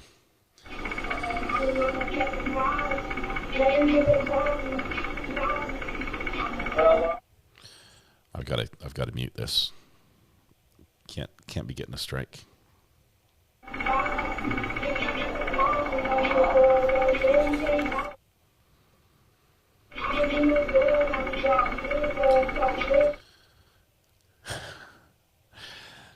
This is terrible audio. There's a fan noise in the background. I'm going to turn. There we go. So, Ms. Rosario, if you could refresh your recollection and tell the jury what was said at that portion. Okay. On that side, on that portion, he was saying, no, if they find her now, they can't do the then it was inaudible. Final because the mom has not called, she's not missing yet. On the side, they don't consider her as missing. The what did she die of? What did she have? What does she have? So they will put her in a box, take out the son, inaudible, problem. And since she disappears like that for a couple of days, no one is going to be looking for her. I already took 2 baths when I got to her house, and I bathed. This morning I bathed. I cleaned my hands with a cleaner, the one for breaks, because I had gloves and everything just in case. Did you see the blood? Huh? Did you see the blood? Did you see?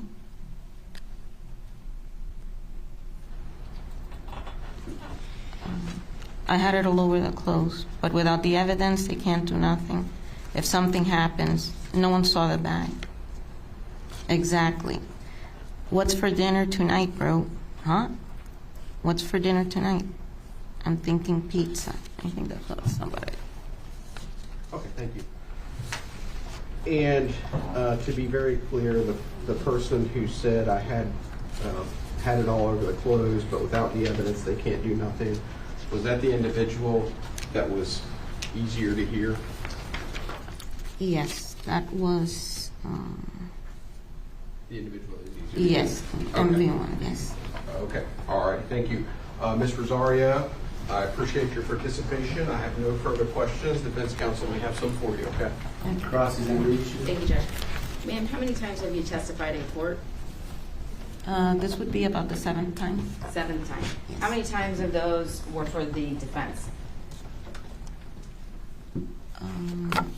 I believe a couple of times. A couple? Yes. How many? 2 times. 2 times. Okay. 2 is a couple. You said that you spent 110 to 150 hours working on what we just heard? Yes. How much do you get paid an hour? $95 an hour. $95 an hour. Okay. You did a certification for that transcript that you just did the reading up. Is that right? Yes, yes. Okay. And on your certification, you said pertaining to this case from 8/23/18 is a complete and correct transcript translation from Spanish to English. Is that right? Correct. Yes. Okay. So you certified that this was from 8/23/2018, correct? Yes. Okay. No further questions. Any questions? Further questions from the state? Right. If you look at your certification, 8/23/18, is that a typographical error?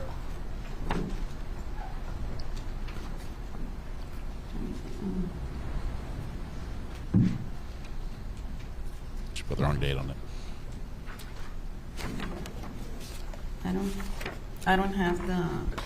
If I show you the certification, will that refresh your recollection?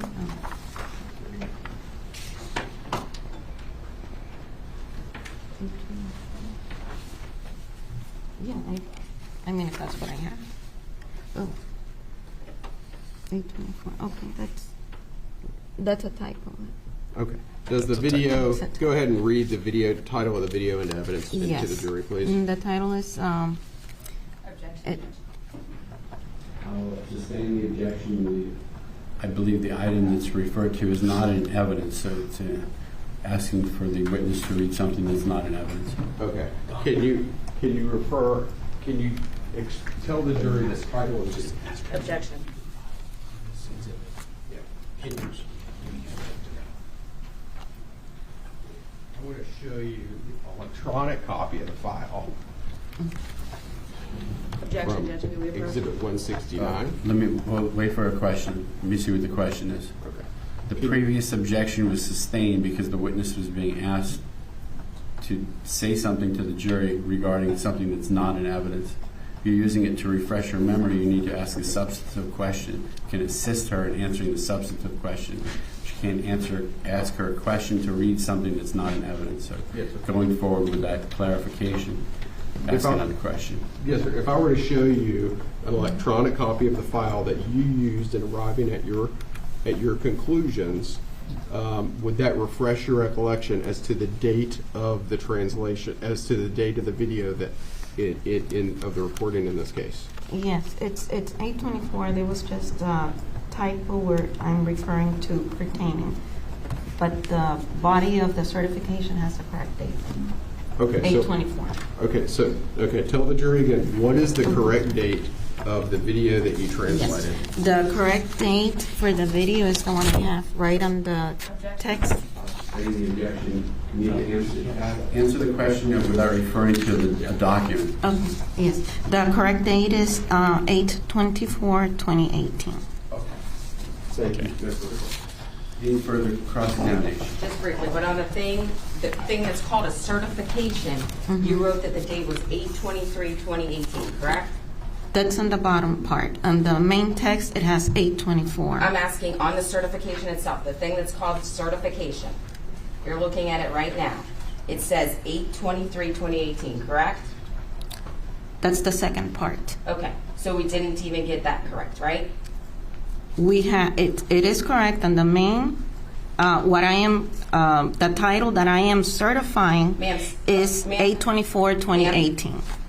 Permission to approach the witness, Judge? I'm talking about the document entitled certification. This is the document. Correct. And that where the date is, the certifications is 8/23/2018, correct? That is not the that is not the certification. This is a preliminary certification which was emailed because they were in a hurry to show the judge. This is the final one, and it's got all the information. Oh, so we got it wrong in the initial one and in that one, correct? It is not. Well, over here on the second part, it says 8/23, but the text, what I am certifying, is correct. August 24, 2018. Okay, but it says 8/23/2018. At the bottom is a typo. I'll sustain the objection. I think it's been asked and answered at this point. This horse is dead. Any further questions from the state? No. Sorry. May this witness, Ms. Rosario, be released from her subpoena at this time? Yes, sir. Any objection to releasing the witness? No, Your Honor. You may be released from your subpoena. You're free to stay or leave as you wish. Thank you. You may step down. Wow.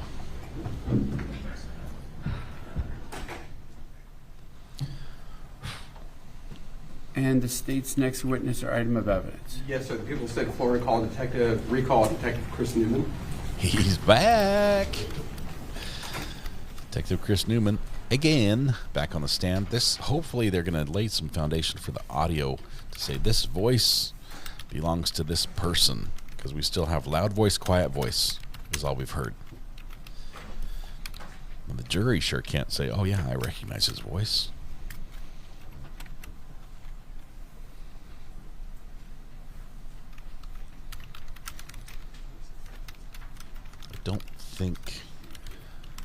Don't think we got a copyright claim on this yet.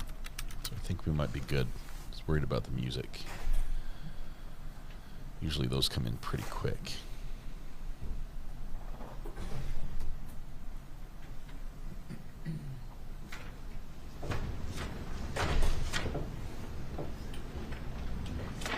So you raise your right hand, basically. Do you swear affirm that evidence you're about to give will be the truth, the whole truth, and nothing but the truth? I swear. Thank you. Welcome back, sir. Take your regular seat there front and center. And you may inquire of the witness. Good morning. Good morning, sir. Can you state your name for the record and spell your last name?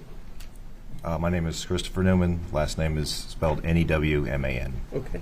And during the course of your investigation, did you learn the location of the defendant's residence in August of 2023? Or, Yes. I'm sorry, August of 2018? Yes, sir. Okay. And what was the location of his residence? What was the street address?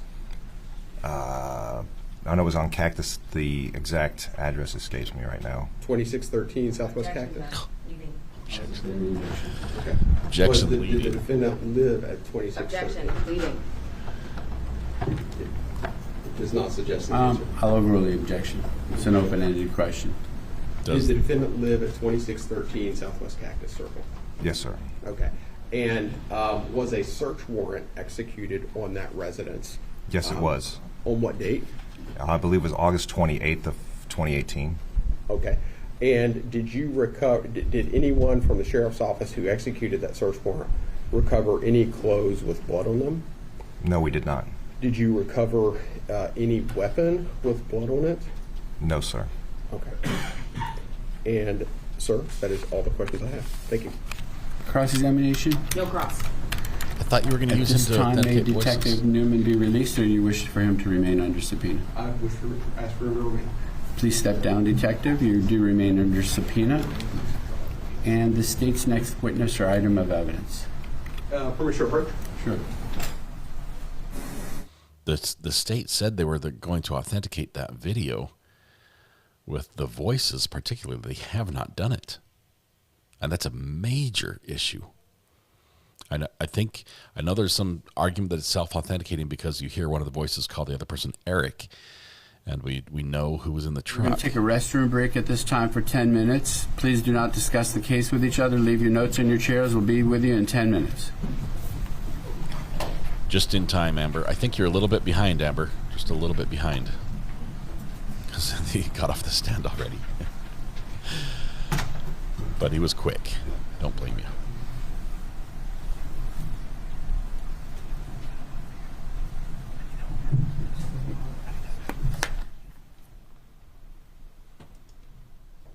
I think I told you there was a first interview. This was like right at the beginning of the investigation, 2 days after she was found. The interview was done. I don't think he did a second interview. But I think I remember telling you that it was his first interview, so that was my mistake. All right, the jury has exited. Just out of curiosity before we break, how long do you anticipate the next witness is going to be? Less than 30 minutes. Okay. Yeah. All right, let's take a restroom break. We'll go off the record. Potty break. Everyone run to the restrooms. Let's see. Shouldn't they have authenticated the voice on the video before they read it in? Yes. It was so disjointed and kind of hard to follow. Kitten, I was told that Eric is in custody, but we haven't been able to find a lot of information on Eric. The defense has said, we'd love it if the state called Eric. We'd want nothing more than that. And that might be a bluff. But for one reason or another, the state has not called Eric. Maybe they can't find him. Maybe they know he's an unwilling witness, and it's going to be ugly and difficult and cloud the water a little bit. But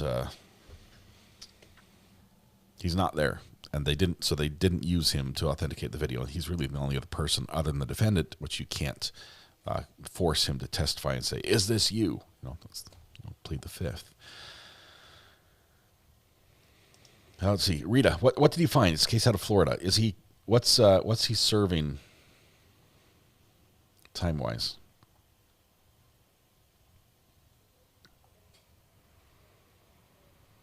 Judge called Eric a red herring. Why doesn't defense call Eric? They don't need to, and it could. A lot of times people bluff. You'll hear one side say, "We'd love it if you call this person," actually hoping they would. I think we saw something like that in the Karen Reed trial, but they didn't. Look at why they didn't call. What was it, Proctor? Didn't call Proctor the second trial, right? Because the state would have got to walk through their closing line upon line and just hit all the evidence one more time from their angle.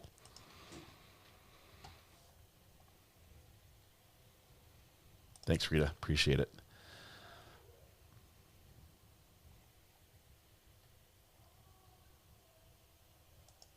Holy cow, Jennifer.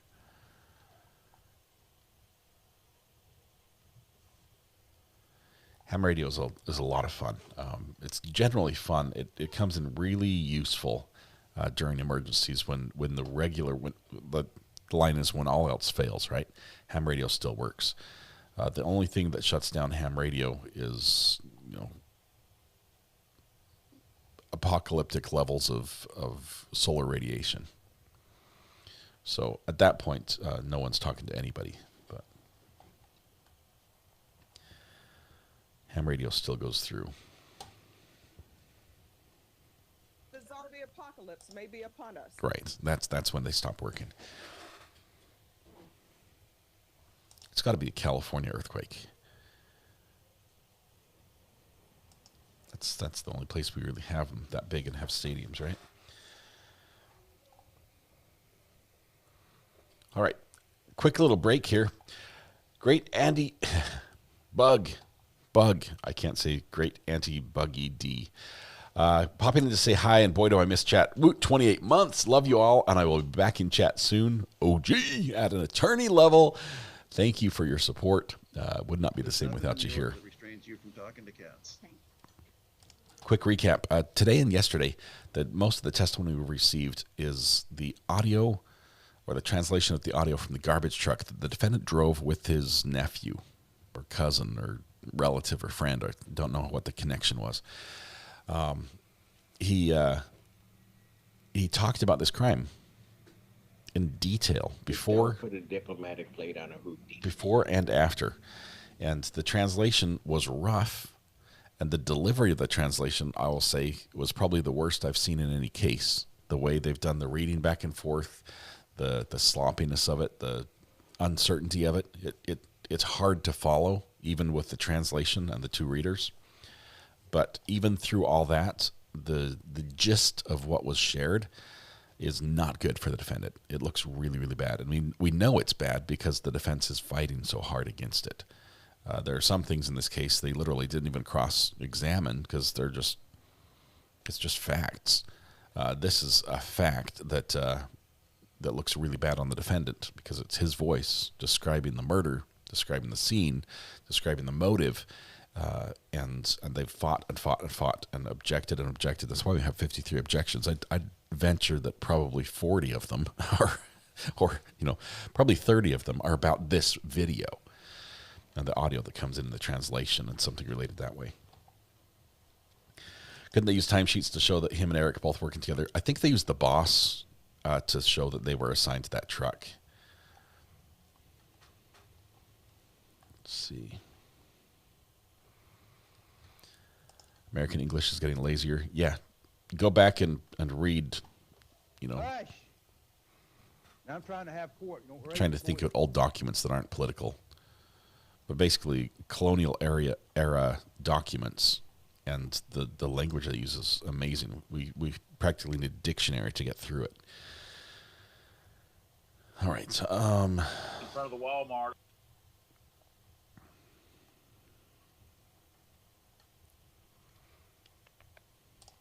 Cleo, welcome.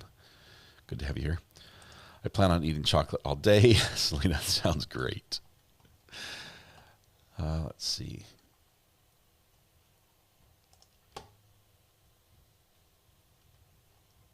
I love ham radio. It's a lot of I fun. was told counsel wanted to see me at sidebar.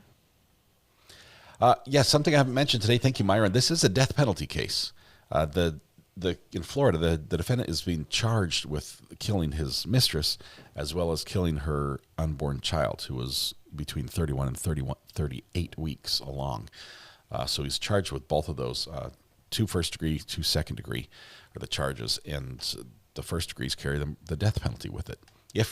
If for some reason the jury comes back unanimous and finds him guilty of first degree murder, then we enter what's called the penalty phase, where the same jury, will sit and listen to possibly the same or more evidence and some evidence that wouldn't be allowed in the evidentiary portion of the trial, but is allowed in the penalty phase. Character type stuff, and then they go back and deliberate again and decide if the death penalty is the appropriate punishment. Instead of requiring a unanimous verdict on the penalty phase, that only 8 jurors need to concur about there being, going with the death penalty for them to reach that verdict. So you could have 4 people say no. There's no way I'd vote for the death penalty for this guy, and he could still get the death penalty in Florida. They allow it that way. They've changed the law to make it that way. All right. I'm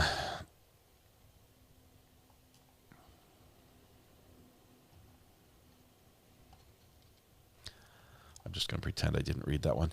Does anyone know the lady with dark hair covering her face sometimes? That's the mom of the victim. That's Tanya Weiss's mom. She's been in court pretty much the whole day. She testified today briefly, and we got from her. Let me go back here.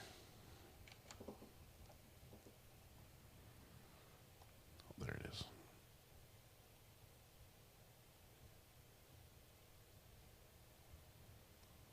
The only evidence that really came in from her today was this. I'm just going to get to it here. Sorry, I thought I had saved it and I didn't. Judge is coming back.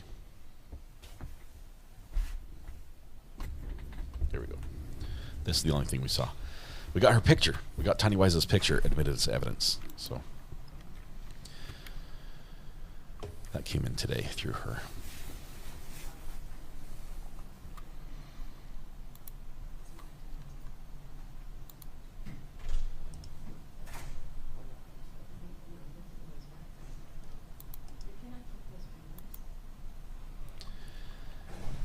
Eric A.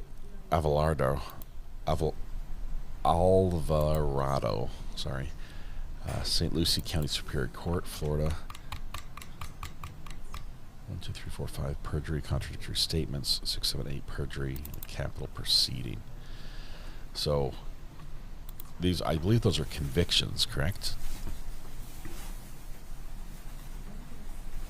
You don't call a witness who's guilty of perjury. It's not going to do you much good if he can be proven to be a liar. No, we were just standing up.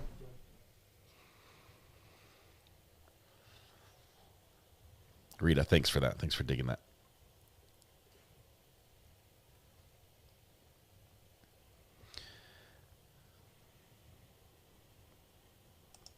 Jen, there are definitely guidelines for death penalty. You can't just choose that you'd like to kill this person for what they did. The crime itself has to meet the requirements to make it eligible, to make it a capital offense. And the state decides what that is, and they can change it. They can change the law to say now we believe that this crime with this aggravator would be eligible for death penalty, and if enough legislators vote for it, they can change that. But it's decided on a state-by-state basis. Some states don't have the death penalty, so the most severe punishment that a defendant could get would be life in prison without parole.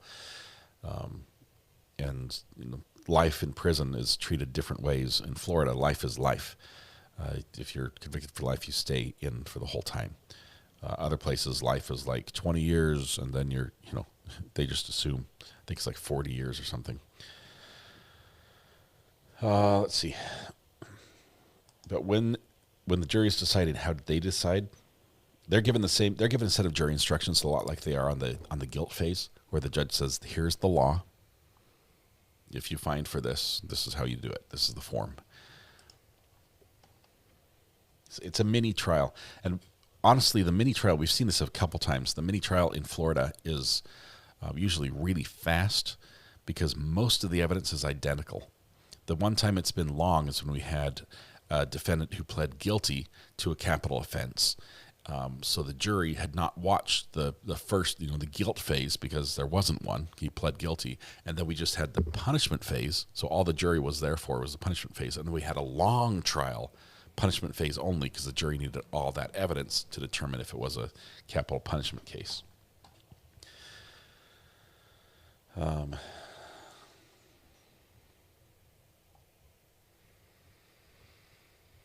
see. Yeah, Chad Daybell showed us a great example of how it's done in Idaho. He is now on death row in Idaho.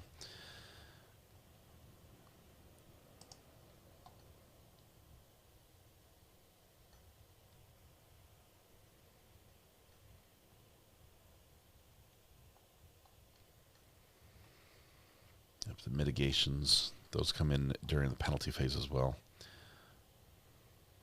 Florida changed the law after the Parkland shooter trial. They did. They basically acknowledged that the general public sentiment towards death penalty is weakening. The strength of the resolve for the public to push for the death penalty is weakening. This is one of the state exhibits. That's the hard drive. It's 169. 169. We're going to have it up and open. We're not going we're not going to play from the video. He's going to play an audio portion, but we're going to start with this already up. Which, it's in evidence, they can view it, but I'm just making sure if there's any issues beforehand, I want to... Which one was the 169? Which translator person? August 24th with Rosario. With the one that was just testified to. So this is the video and audio portion, and you're just playing overlapping portions. We're of not what- even playing it. We're just, we opened it where you can see a pic of inside of the Picture truck, of what and you it can looks see like. some people, someone Okay. driving and someone in the There's passenger. just stills. This is a video, but it's paused. Okay. After they do their identification, we're going to take it down, and then we're going to play audio. Yeah.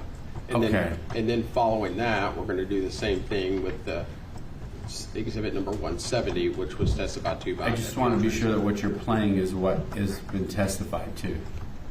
Yeah. It has, and we are not playing any portion that we have agreed is redacted. Okay. Perfect. Right. Yeah. Okay. Very good. Let's bring in the jury. All right, we get to finally see, hopefully, just a quick shot of what the video looks like inside the cab. I'm envisioning a really trashy truck with a crappy camera.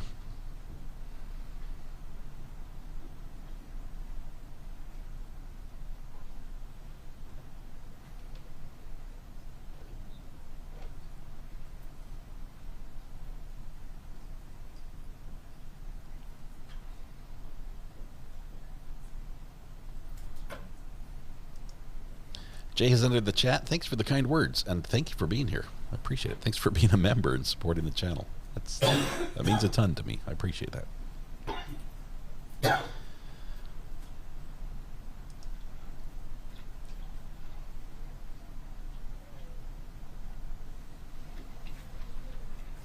the jury coming down the hall.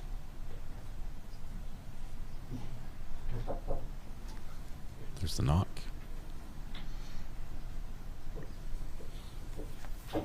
Door opens and they come.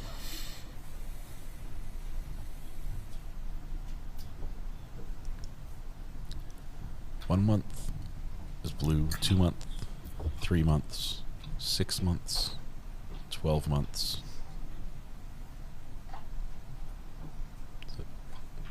And then 24? I don't know.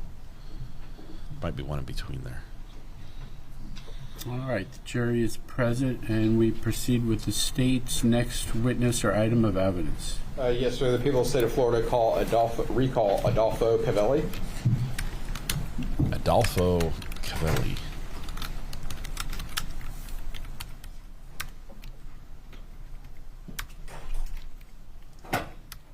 Tina Lee, wow.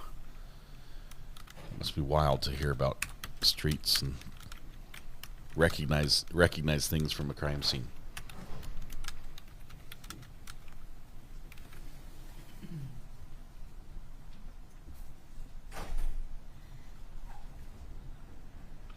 Raise your right hand. Yes, sir.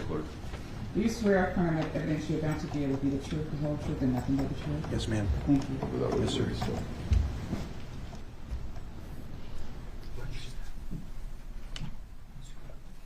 And you may inquire of the witness. Good morning. The state's going to rest tomorrow. Can you state your name for the record and spell both your today. first and your last name, please? Yes, sir.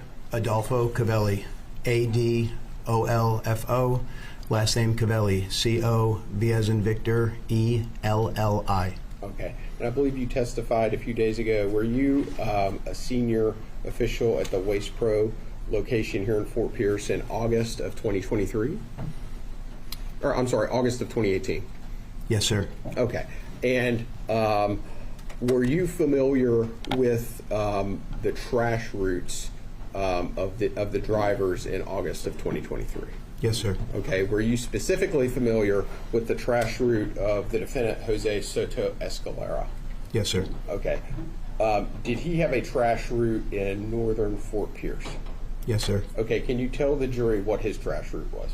Yeah. And I can't give you the exact every road and all that, but it was in North Fort Pierce, in the Indrio Road area, Johnson Road, Rousseau Road, around the Spanish Lakes area, in northern Fort Pierce, St. Lucie County. Okay.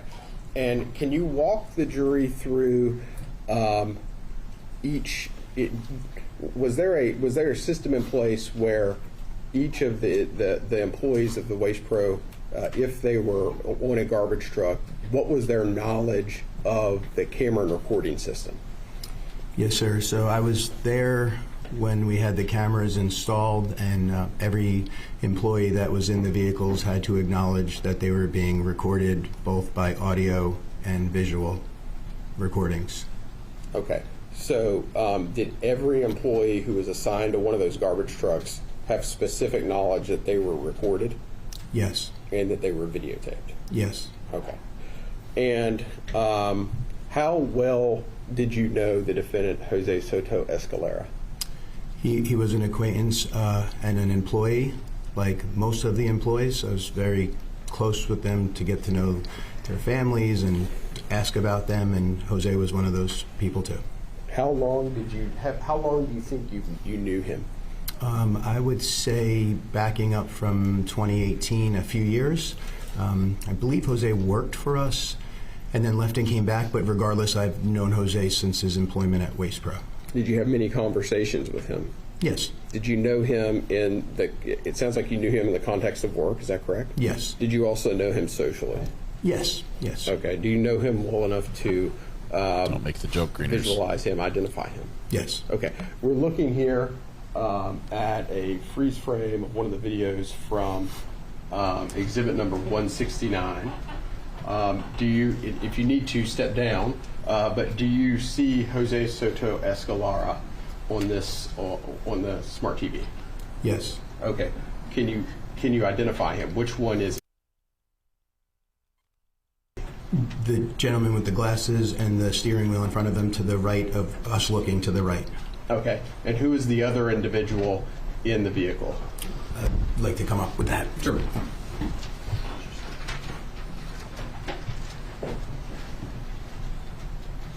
Looking at this screen right now. Who is that? The helper of the route, Eric Alvarado. Okay.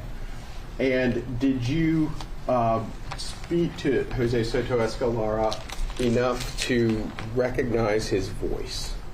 Yes. Okay. And based on that familiarity, if I were to play you a clip from an audio of exhibit number 169, would you be able to recognize his voice? If I hear it, yes. Okay. Okay, so for the record, we're going to go to page 10, line 167 of the transcript. They've probably done this exercise outside the presence of the 59 minutes and 48 seconds.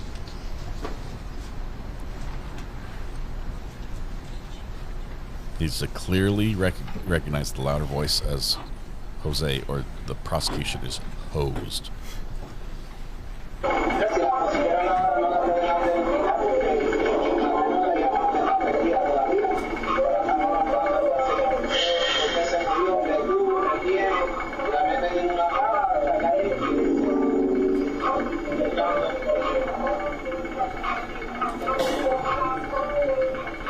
There's that same music.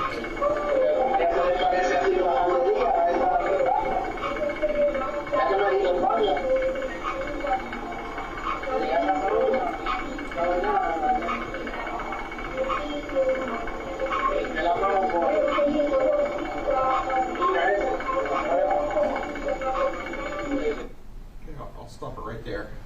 Did you hear two voices in that clip? Yes. Was one softer and one more audible? Yes. Okay. And are you familiar also with Eric Alvarado's voice? Yes. How long had you known Eric Alvarado for? Since his time of employment, I don't recall exactly how long. It was a shorter time period than Jose Soto. Had you had multiple conversations with Eric Alvarado? Yeah, I'd greet the team every single morning, all the employees, yes. Okay.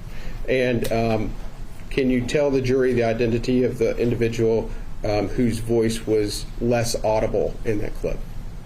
Less. The one that had a lower voice? Yeah. Eric Alvarado. Okay. And can you tell the jury the identity of the individual who had a more clear and more audible voice? Yes, that would be Jose Soto, Escalera Soto. Okay, thank you. I'm now going to show you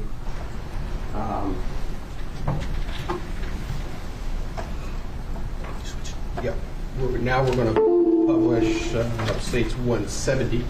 Okay. That's what he needed to say, but there's still cross-exam.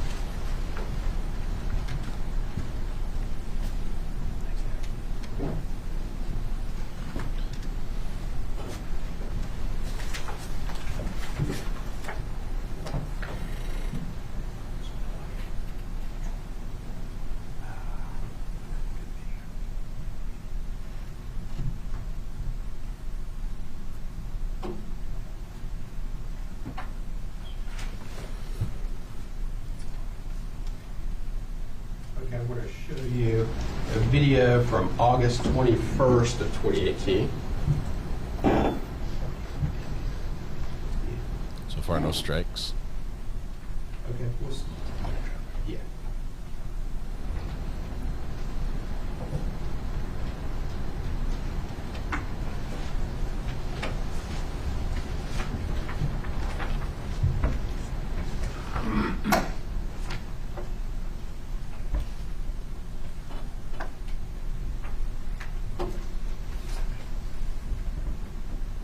Okay. Are you? Can you take a look at those individuals in that one that's working? Yes. Okay. Do you recognize who the driver is? Yes. What's his name? Jose Soto-Escalera. And do you recognize who the passenger is? Yes. What's his name? Eric Alvarado. Okay. Thank you. Yeah. We'll go to August 23rd of 2018. Video. Was I showing you that same picture the whole time? Did I have you guys stuck on the replay screen? Because right now it's frozen. There we go. I don't know why it's. Oh, we got video.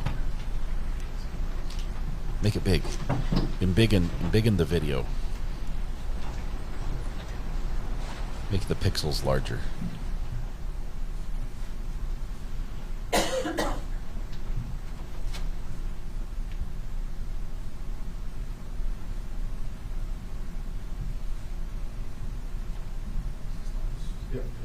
Here we are looking at a video from August 23rd of 2018. Who is the driver? Jose Soto-Escalera. There are two steering wheels. Passenger? Eric Alvarado.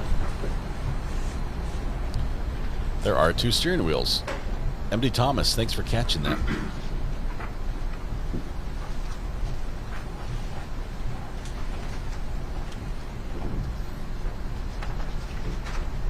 He did say as the right as we're looking at it, so that helps, but using the steering wheel as an identifier is not the best thing if they both have one. Do you recognize the defendant today in court? Yes, he's the one wearing clothes. They're all wearing clothes. Hopefully. And here we are looking at August 25th of 2018. Who is the passenger? With the sunshine, do you mind if I walk up, please? Sure. Thank you. There's where the witness is not right now.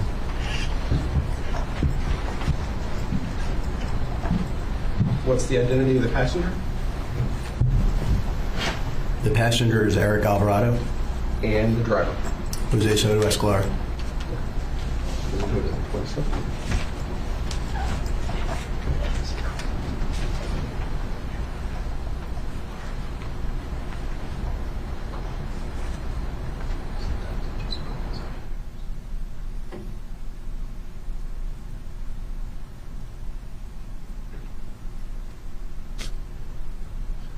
We're just going to move that off the screen now.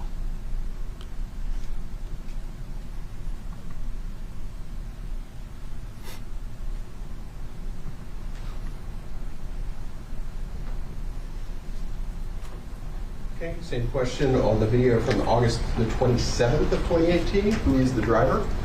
Jose Soto-Escalera. And who is the passenger? Eric Alvarado. Okay. If we could return, we're going to do one more.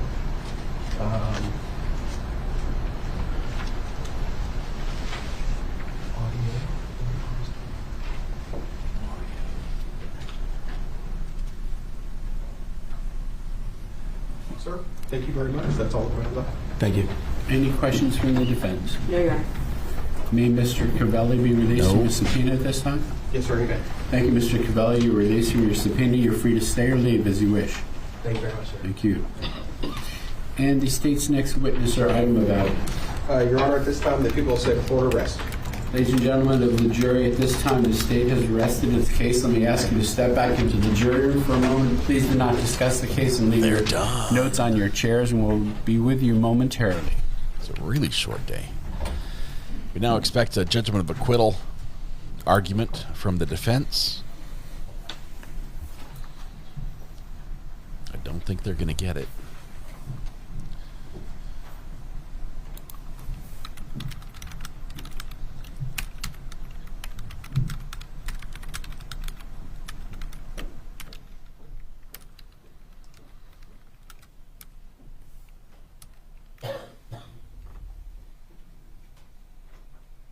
After 22 witnesses, several recalls.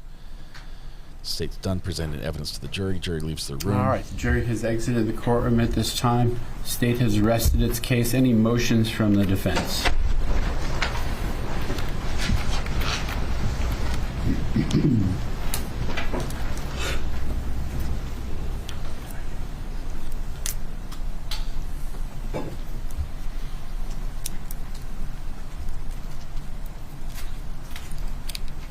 No motions from the defense. Okay.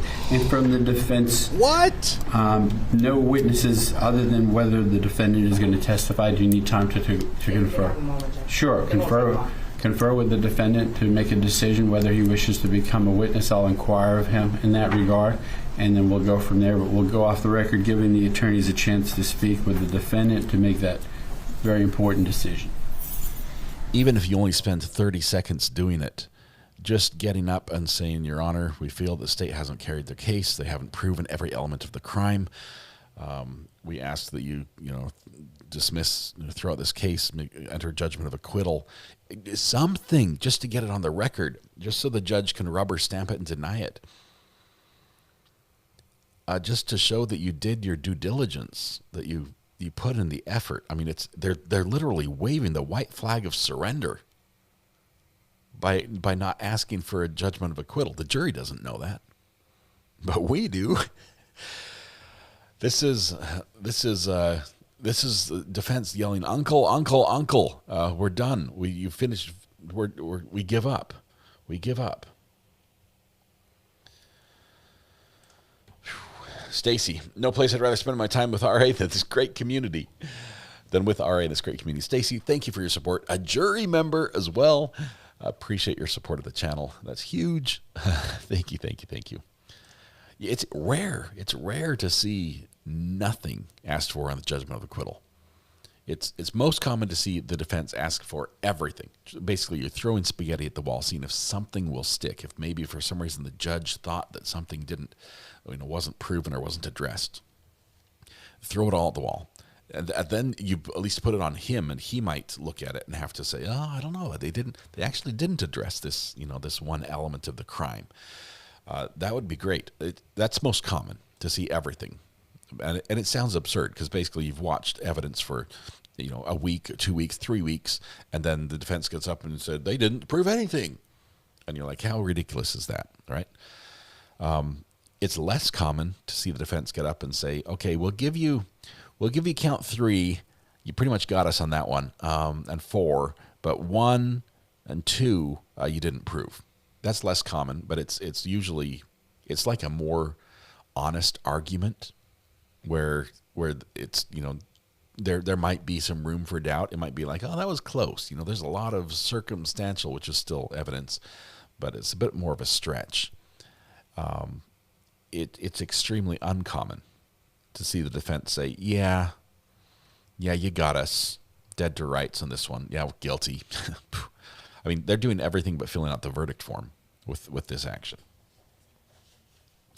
And it does preserve it for appeal. All they have to do is say that he's not going to take the stand. It's not going to happen. The defense is going to rest right here, which means we're early. And maybe the judge says, "Hey, maybe we come back after lunch, do closing arguments." I didn't expect it to be done quite so soon. The defendant regarding his decision to become a witness at this time.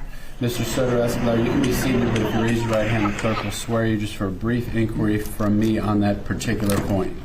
Do you swear or affirm that the evidence you're about to give will be the truth, the whole truth, and nothing but the truth? Yes, ma'am. Mr. Soto-Escalera, the decision whether to become a witness in the case, unlike most decisions in trial, is personal to you, meaning you receive the advice of counsel, but you make the decision up and above their advice. If there's a disagreement as to whether you should testify, you get to make that call, even if you disagree with your attorney.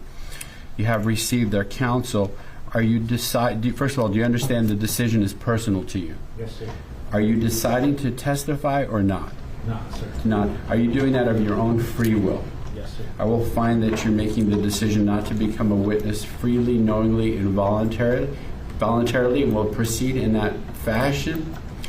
And therefore, let's discuss the plan. My suggestion is to release the jury till when they come in, have the defense rest, release them till 1 o'clock. We'll do a quick charge conference and give you the remainder of the 2 hours to polish your closing arguments and proceed at 1 o'clock. Is that a good plan? I think the parties might have agreed a different plan, Judge. Okay. Well, I'm open. I'm open. I'm just okay. I know we talked about finishing tomorrow too, which is possible. Is that what you had your eyes on? Yes, sir. If that would be okay with the court, yeah. Friday works better if that's okay. We've had a long 3 weeks. I'm open to that. Of course, the advantage if you do it this afternoon, I realize I've done your jobs as well, so I realize what goes into a closing argument. The advantage is if there is a conviction, you get tomorrow off to prepare. There's that too. But they get the weekend anyway. Either way, is that what you both agreed on? Yes, sir. Okay, that's fine with me. All right, so then I would bring in the jury, have the defense rest, and then tell them they're excused for the rest of the day. We'll do closing arguments tomorrow morning. I do have a suggestion. Sure. You can deny it. What? Rest tomorrow for you? No. I don't mind resting now. I was just wondering if we could do the charge conference now and charge the jury today, and that way when we come back tomorrow, we could just go straight into closings, and then they deliberate. Okay, I like that. You want me to read the instructions to them before your closing arguments? Yes, sir. State agree? That read all the jury instructions before? Correct. That's the request. You mean today or tomorrow? Today. Do it. That way we make good use of the time. So then what we would do closing, and then you would remind them and say, I read you the law yesterday? Yeah, I've never done that, but it's a standard practice with other judges. There's nothing wrong with it. And they're going to get a copy of it anyways. Exactly. Let's do it. Yeah. I just think that'll give them something to ruminate over tonight. I have no problem. It's time efficient for me. Right. Let's I go. always wonder why there's not more requests to do that, because they'll know what the law is before you make your arguments, as opposed to the other way around. Exactly. Okay. And I'll tell them the attorneys have agreed with this procedure. I'm going to instruct you on the law, and then they're going to make their arguments tomorrow. Don't form any definite or fixed opinion. At this time, you haven't heard their arguments. Correct. Are you going to tell them in the instructions about their ability to review the testimony again? I think the only issue was the way it was said could be interpreted that they have to listen to the whole trial, and that that rule only applies to individual witnesses. Well, let's do the charge conference now. Yes, sir. Do you have my latest? Yes, sir. You have my latest email in that regard. I just took out, obviously, the defendant has become a witness. What I have remaining for your consideration, from my perspective, before we go back to the beginning, under weighing the evidence, can I take out, has the witness been convicted of a felony? Yes, sir. Because there's no such thing in this case. Okay. Correct. And how about, my default position would be to leave it in, but any pressure or threat been used against the witness that affected the truth of the witness's testimony? We could have had that in this case, but I don't think we is there any of that? Anybody want that? No, sir. State? I couldn't quite hear. I'm sorry. Has any pressure or threat been used against the witness that affected the truth of the witness's testimony? Not pressure. Both sides agree. I'm going to take that out. So now we have, in that section 7, with the extras being offered to receive money, which there is, and make an inconsistent statement, which there also is. And all right, so going to the top. What they're doing, I'm going to mute. I'm going to mute him for any just a second. Objections to the way I because he's about to read all these.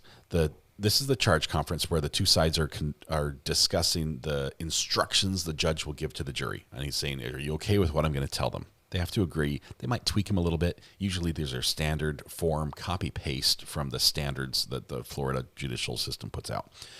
So that's going to be there. What the judge just did was because we finished so early, he's like, "Hey, I can just give them a break. You guys can come back after lunch and we'll do closings." And both sides said, "No, we were sort of planning on doing closings on Friday." And he's like, "All right, that's fine." And then the defense stood up and said, "But Judge, you could read the instructions you give to the jury right at the end, right before they go out and deliberate. You could read those first, and then we'll do closings on Friday. And then they could just go deliberate." And Judge says, I've never done that before, but it is acceptable. So now they're going over those this process here real quick. I'll listen again real quickly. First degree murder as to count 1, count 2, first degree murder of an unborn child, lesser included crimes, and then second degree murder, lesser offense as to count 1, manslaughter as to count 1, second degree murder of an unborn child as to count 2, manslaughter of an unborn child as to count 2, plea of not guilty, reasonable doubt, weighing the evidence, defendant not testifying, defendant's statements, rules for deliberation, cautionary instruction, verdict, single defendant, multiple counts. As to all of that, any objections or suggestions before I get to the part Mr. Cormier mentioned, which is, I'm going to get to that, what I have now. You can see what I have as far as, it's the second to last paragraph. During the trial, items were received into evidence as exhibits. You may examine whatever exhibits you think will help you in your deliberations. Most, but not all, of the exhibits will be sent into the jury room with you when you begin to deliberate. If you wish to examine an exhibit in evidence that was not sent back with you into the jury room, please let us know and we will bring you into the courtroom to do so. That's my standard instruction. I don't touch the issue about rehearing testimony at this time. If they have a note, we do. And what I was alluding to when I spoke to them about that was the default position is to play the entire testimony of those two witnesses, which is the safest, more proper thing to do. I have had it sometimes, and the law does allow, if they specify to us one particular place, we could do that. But in this case, it's going to be extremely difficult. I'm not sure how they would do that unless they were going like Section 3 or something like that, as Mr. Richardson was referring to it. You know, if they did that, perhaps there would be an agreement. But otherwise, it'd be the default position. And those portions are really not very long anyway. So my default position would be to do that, but not it's not addressed in there. 32 months. So do you want some time to look over what's there and see if you have any objections to it before I actually instruct the jury? Well, page 2. Page 2. Count 2. Red pen, thank you so much. Element 2, there's just a typo for the name of the defendant. Actually, and also in element 1. You're saying page 2. I have page 2 as excusable homicide. So do I. Oh no, I'm sorry. It's I'm sorry, count 2, first degree murder of an unborn child. So, yeah, it says Soto-Escalera. Soto-Escalera. Oh, look at that. Okay, gotcha. Yeah, it's spelled wrong in number 1 as well. It was intentional recording. It is spelled wrong in number 1? Yes, it's an E or A. E-R-A. Oh, okay, gotcha. And I think in the other count you had his middle name. Let me see, hold on. Laura 77. Sometimes it has Tanya's middle name and sometimes it doesn't. Her middle name or his? His. And hers, sometimes she's referred to as Tanya Wise, sometimes she's referred to as Tanya Esther Wise. Did anyone have a problem if I just get rid of the middle names and we say Jose Soto-Escalera and Tanya Wise? Because middle names, like, what are we? No it's like a wedding invitation or something, you know. No objections. Okay, so I will go ahead and do that. I object. Let me see, hold on. I am the natural man, not the corporate fiction which you've listed on your paperwork.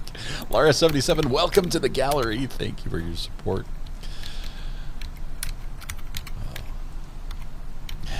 Middle names are out.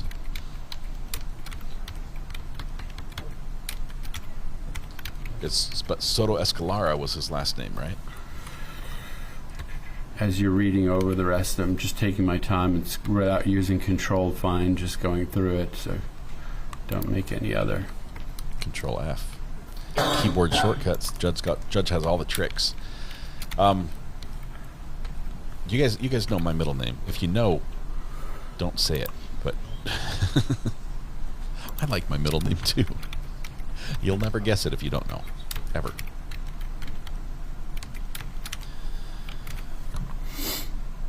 Dwayne. Yes. No, it's not Dwayne.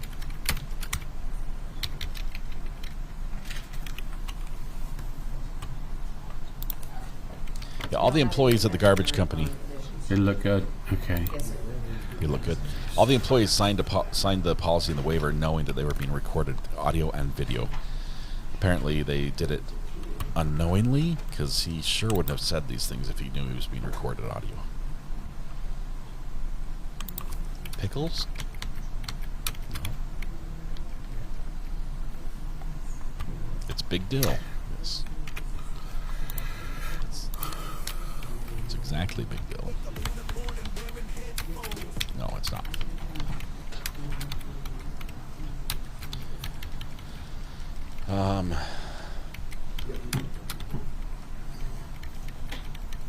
Rumpelstiltskin. Also a good guess. Probably the closest one yet.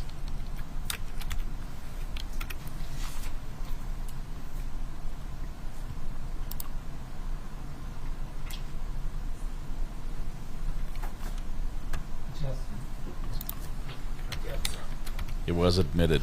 State's still looking over the instructions, right? As a business record of the garbage company. Something they keep regularly. I have no objection to Okay, let me finalize the issue about names.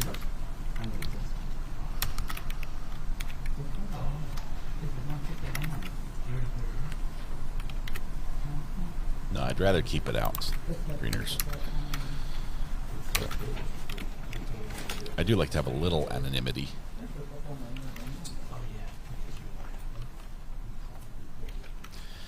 Tammy, there are some people who will be supporting him if we get to the penalty phase, but they are witnesses, and as such, in the rule of sequestration in place, they can't be in the courtroom until now, basically. So it's possible that those witnesses can come in at this point, once the defense rests.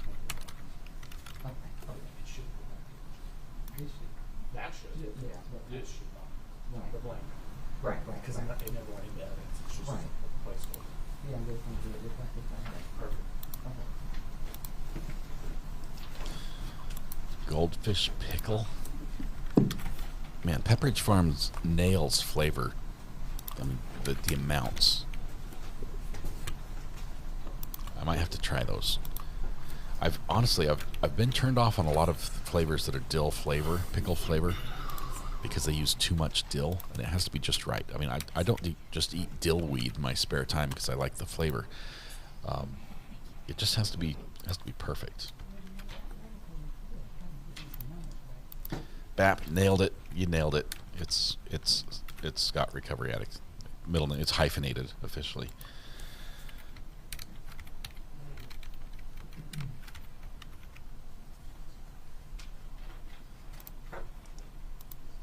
Red pen. Of course, and one of the advantages of doing this too is if there are mistakes that are catch in the instructions, orally I'll correct them, and then I'll correct them in writing so that they get a perfect copy. It's actually better in that regard.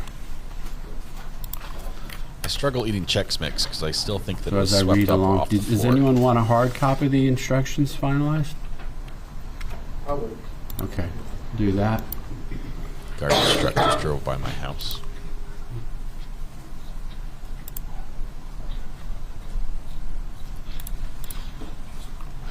They couldn't be in court during the trial because they're witnesses. Witnesses are excluded. They're sequestered. What I'll do tomorrow too Until is they're released. It's my normal practice in reading the instructions to explain the verdict form. I won't do that. I'll read them the verdict part, but I'll explain the verdict form to them after your arguments tomorrow before they go back, because that's normal. Normally, that's the purpose of that. You're about to go back and deliberate. Also, the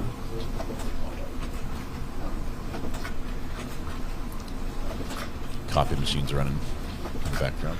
I also submitting case to jury. I should probably read that tomorrow. So I'll just stop at single defendant, multiple counts. Tomorrow, I'll reiterate the verdict, single defendant, multiple counts, and submitting case to the jury, explain the verdict form, and then send them back tomorrow. But at least they'll get the full instructions on the law at this time.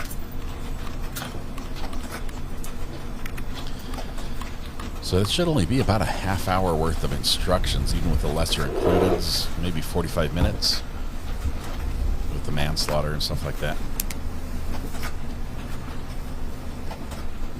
Still surprised the defense rests without doing a judgment of acquittal. Wow.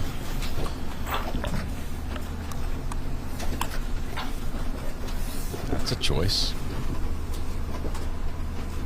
Defense is not officially rested, but the colloquy that the judge had with the defendant, Jose, probably one of the shortest colloquies I've ever heard about making sure he made an informed decision about whether or not he should testify.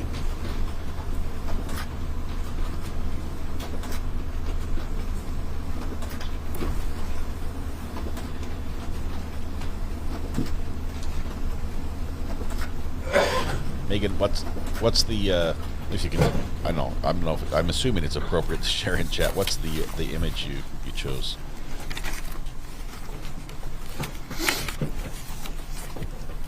Judge has no limits on closing, but he anticipates an hour to an hour and a half each. It's soft, yes.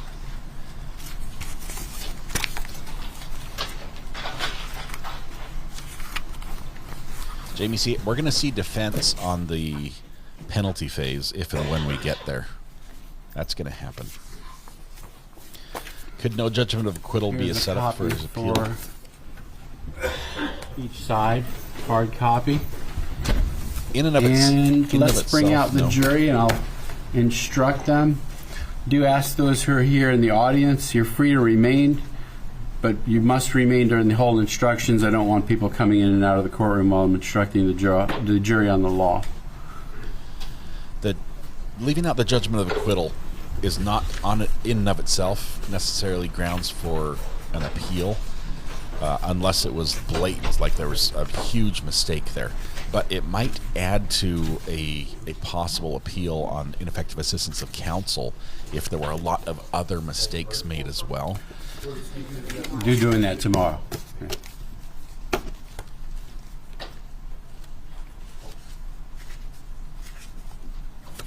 Unless you just want to forego your closing arguments altogether. No? Unless you're going to defend me on Right. I think I'd urge you to do your closing argument.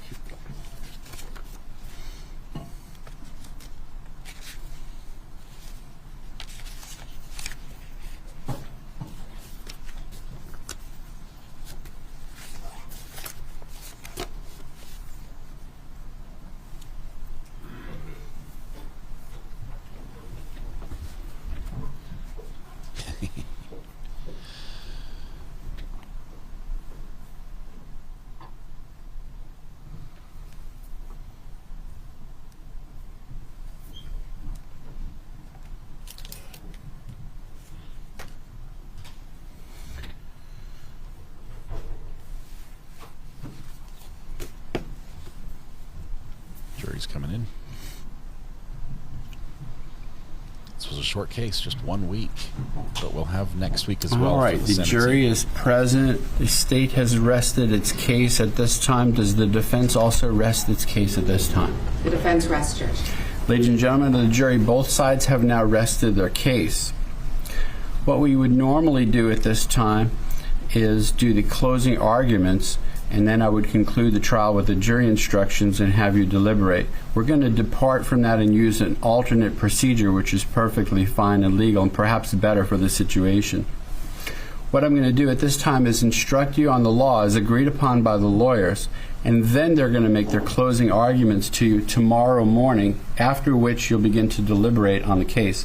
The advantage of this is you'll have heard the law already as an advantage to you understanding their arguments to put it into context. But please remember something I instructed you on throughout the trial, which is do not form a definite or fixed opinion on the merits of the case until you've heard all of the evidence, the arguments by the attorneys, and the law as I instruct you. And it was stated in that sequence, because that's normally the sequence. So you're going to hear the law, but don't form any definite or fixed opinion until you've heard the attorney's arguments tomorrow. And of course, until the time I send you back into the jury room, don't discuss the case with anyone, including your fellow jurors. I suppose what I'm saying is the fact that I'm going to instruct you on the law now is not an invitation to start your deliberations, which are actually mentioned in the instructions, that you don't start your deliberations until tomorrow after the attorneys make their final arguments to you. We've got a poll up right now on guilt. Also, I'm going to be reading the instructions to you. Tomorrow, after the arguments are made, these instructions will go back with you into the jury room, and I'll have a copy for each of you individually for you to refer to should you need further reference to the instructions during your deliberations. And members of the jury, I thank you for your attention during this trial. Please pay attention to the instructions I'm about to give you. Jose Soto-Escalera, the defendant in this case, has been accused of the following crimes. Count 1, first-degree murder with a weapon. Count 2, first-degree murder of an unborn child. Introduction to homicide. Jose Soto-Escalera is accused of first-degree murder in counts 1 and 2. First-degree murder includes the lesser crimes of second-degree murder and manslaughter, all of which are unlawful. However, a killing that was excusable or that was committed by the justifiable use of deadly force is lawful. Like self-defense. If you find Tanya Wise and her unborn child were killed by Jose Soto-Escalera, you will then consider the circumstances surrounding the killing in deciding if the killings were first-degree murder or second-degree murder or manslaughter, or whether the killing was excusable or resulted from justifiable use of deadly force. Justifiable homicide. The killing of a human being is justifiable homicide and lawful if necessarily done while resisting an attempt to murder or commit a felony upon the defendant, or to commit a felony in any dwelling house in which the defendant was at the time of the killing. Excusable homicide. The killing of a human being is excusable and therefore lawful under any one of the following 3 circumstances. 1, when the killing is committed by accident and misfortune in doing any lawful act by lawful means with usual ordinary caution and without any unlawful intent.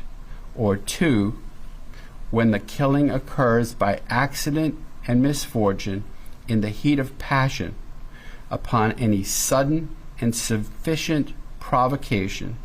Or 3, when the killing is committed by accident and misfortune resulting from a sudden combat, if a dangerous weapon is not used and the killing is not done in a cruel or unusual manner. A dangerous weapon is any object that will likely cause death or great bodily harm if used in the ordinary and usual manner contemplated by its design and construction. I now instruct you on the circumstances that must be proved before Jose Soto-Escalera may be found guilty of first-degree murder with a weapon, first-degree murder of an unborn child, or any lesser included crime. Count 1, first-degree murder. To prove the crime of first-degree premeditated murder, the state must prove the following three elements beyond a reasonable doubt. 1, Tanya Weiss is dead. 2, the death was caused by the criminal act of Jose Soto-Escalera. And 3, there was a premeditated killing of Tanya Weiss. I think those were pretty well An proven. act includes a series of related actions arising from and performed pursuant to a single design or purpose. Killing with premeditation is killing after consciously deciding to do so. The decision must be present in the mind at the time of the killing. The law does not fix the exact period of time that must pass between the formation of the premeditated intent to kill and the killing. The period of time must be long enough to allow reflection by the defendant. The premeditated intent to kill must be formed before the killing.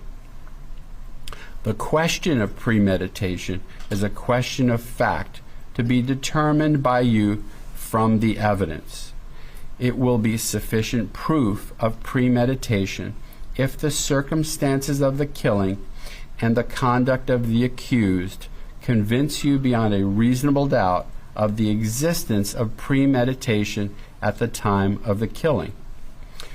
An issue in this case is whether Jose Soto-Escalera did not act with a premeditated design to kill because he acted in the heat of passion based on adequate provocation. In order to find that the defendant did not act with a premeditated design to kill because he acted in the heat of passion based on adequate provocation, there must have been a sudden event that would have suspended the exercise of judgment in an ordinary reasonable person, and a reasonable person would have lost normal self-control and would have been driven by a blind and unreasoning fury, and there was not a reasonable amount of time for a reasonable person to cool off, and a reasonable person would not have cooled off before committing the act that caused death. And Jose Soto-Escalera was in fact so provoked and did not cool off before he committed the act that caused the death of Tanya Weiss. If you have a reasonable doubt about whether the defendant acted with a premeditated design to kill because he acted in the heat of passion based on adequate provocation, you should not find him guilty of first-degree premeditated murder. If you find that Jose Soto-Escalera committed first-degree murder, and you also find beyond a reasonable doubt that during the commission of the crime he personally carried, displayed, used, threatened to use, attempted to use a weapon, you should find him guilty of first-degree murder with a weapon. A weapon is defined as any object readily capable of inflicting bodily harm if used in the ordinary manner contemplated by its design and construction, or any other object that was used to inflict bodily harm. If you find that Jose Soto-Escalera committed first-degree murder, but you are not convinced beyond a reasonable doubt that he personally carried, displayed, used, threatened to use, attempted to use a weapon, then you should find him guilty only of first-degree murder. Count 2, first-degree murder of an unborn child. To prove the crime of first-degree murder of an unborn child, the state must prove the following two elements beyond a reasonable doubt.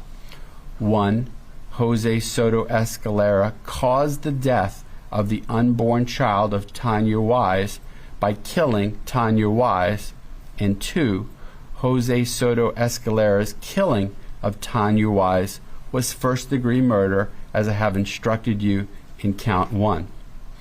Unborn child means a member of the species Homo sapiens at any stage of development who is carried in the womb. Never heard When it there given are that lesser way. included crimes, in considering the evidence, you should consider the possibility that although the evidence may not convince you that the defendant committed the main crime of which Jose Soto-Escalera is accused, there may be evidence that the defendant committed other acts that would constitute a lesser included crime. Therefore, if you decide that the main accusation has not been proved beyond a reasonable doubt, you will next need to decide if the defendant is guilty of any lesser included crime. The lesser included crimes of first-degree murder with a weapon are second-degree murder and manslaughter. The lesser included crimes of first-degree murder of an unborn child are second-degree murder of an unborn child and manslaughter of an unborn child. Second-degree murder, a lesser included offense as to count 1. To prove the crime of second-degree murder, the state must prove the following 3 elements beyond a reasonable doubt. 1. Tanya Weiss is dead. 2. The death was caused by the criminal act of Jose Soto-Escalera. And 3. There was an unlawful killing of Tanya Weiss by an act imminently dangerous to another and demonstrating a depraved mind without regard for human life. An act includes a series of related actions arising from and performed pursuant to a single design or purpose.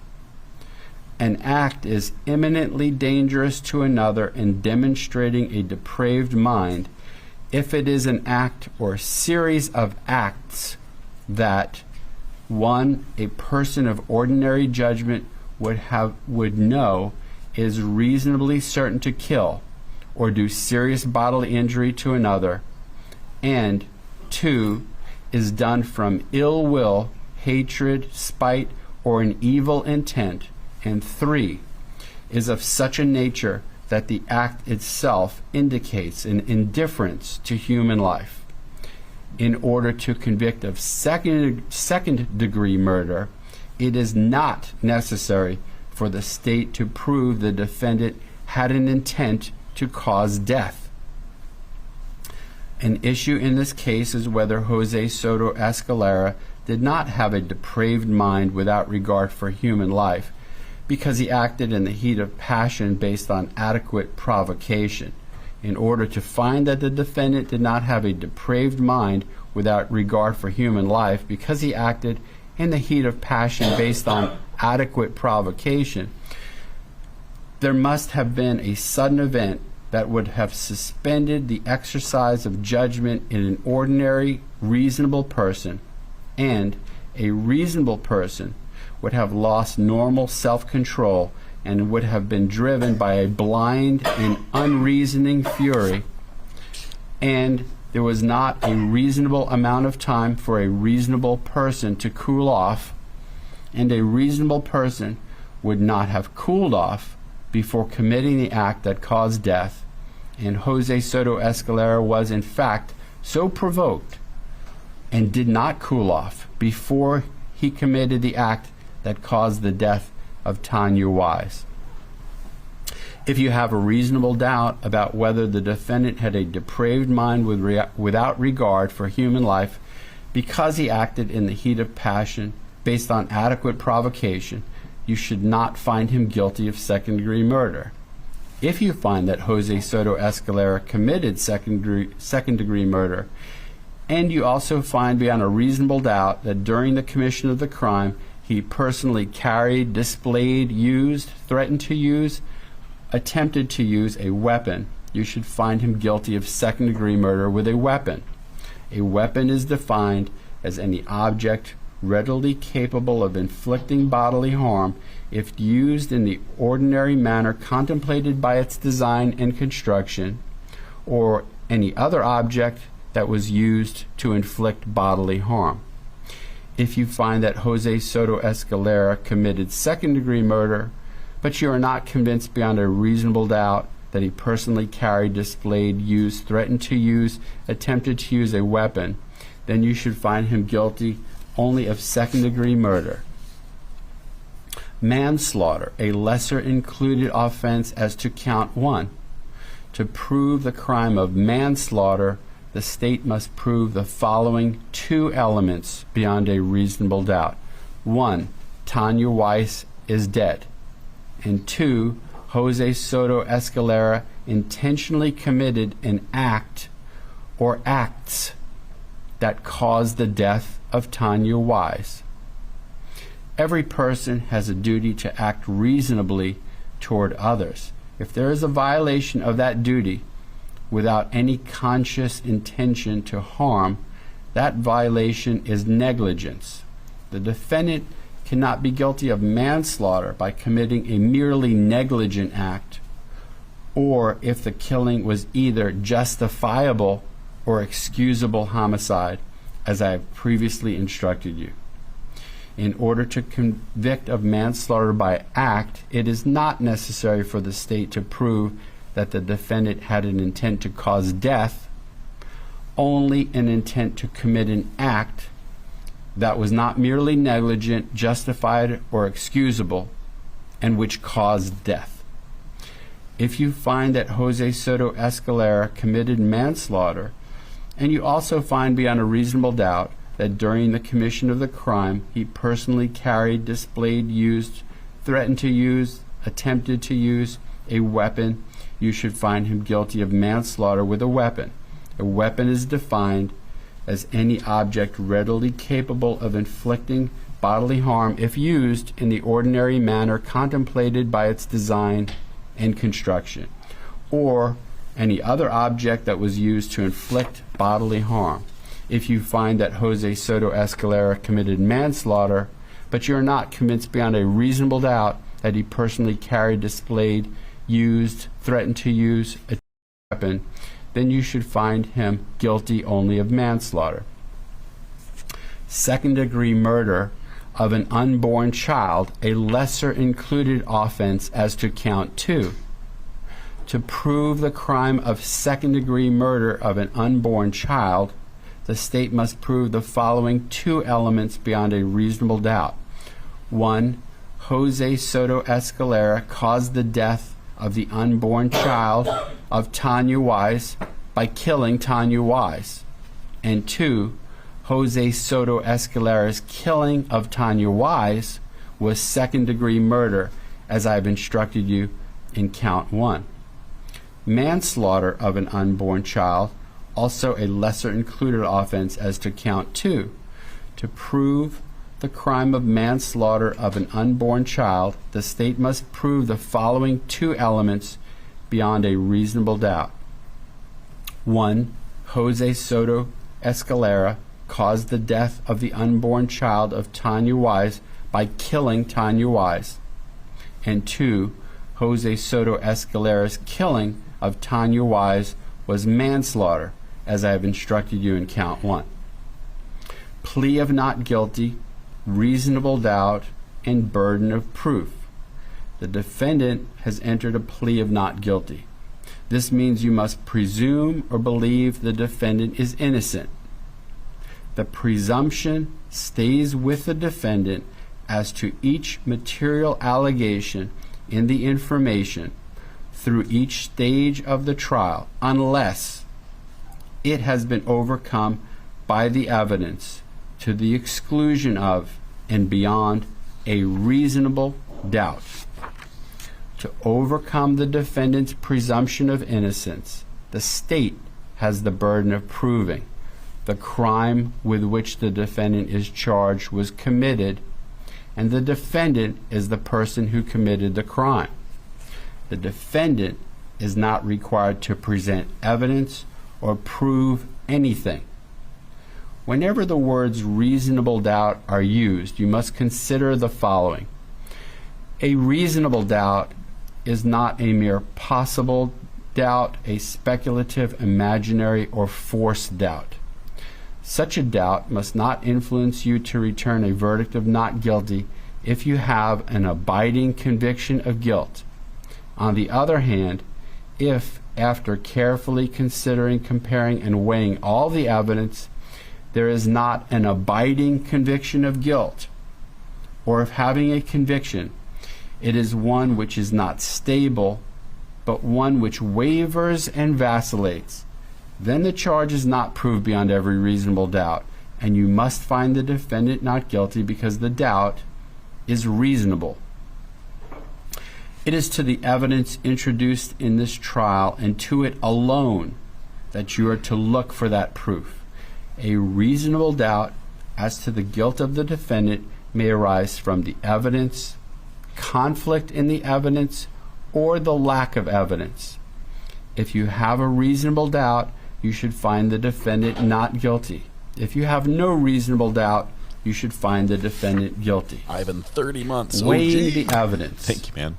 Good talking to you. It is up to you to decide what evidence is reliable. You should use your common sense in deciding which is the best evidence and which evidence should not be relied upon in considering your verdict. You may find some of the evidence not reliable or less reliable than other evidence. You should consider how the witnesses acted as well as what they said. Some things you should consider are: did the witness seem to have an opportunity to see and know the things about which the witness testified? Did the witness seem to have an accurate memory? Was the witness honest and straightforward in answering the attorney's questions? Did the witness have some interest in how the case should be decided? Does the witness's testimony agree with the other testimony and other evidence in the case? Has the witness been offered or received any money, preferred treatment, or other benefit in order to get the witness to testify? Did the witness at some other time make a statement that is inconsistent with the testimony he or she gave in court? Whether the state has met its burden of proof does not depend upon the number of witnesses it has called or upon the number of exhibits it has offered, but instead upon the nature and quality of the evidence presented. The fact that a witness is employed in law enforcement does not mean that his or her testimony deserves more or less consideration than that of any other witness. Expert witnesses are like other witnesses with one exception.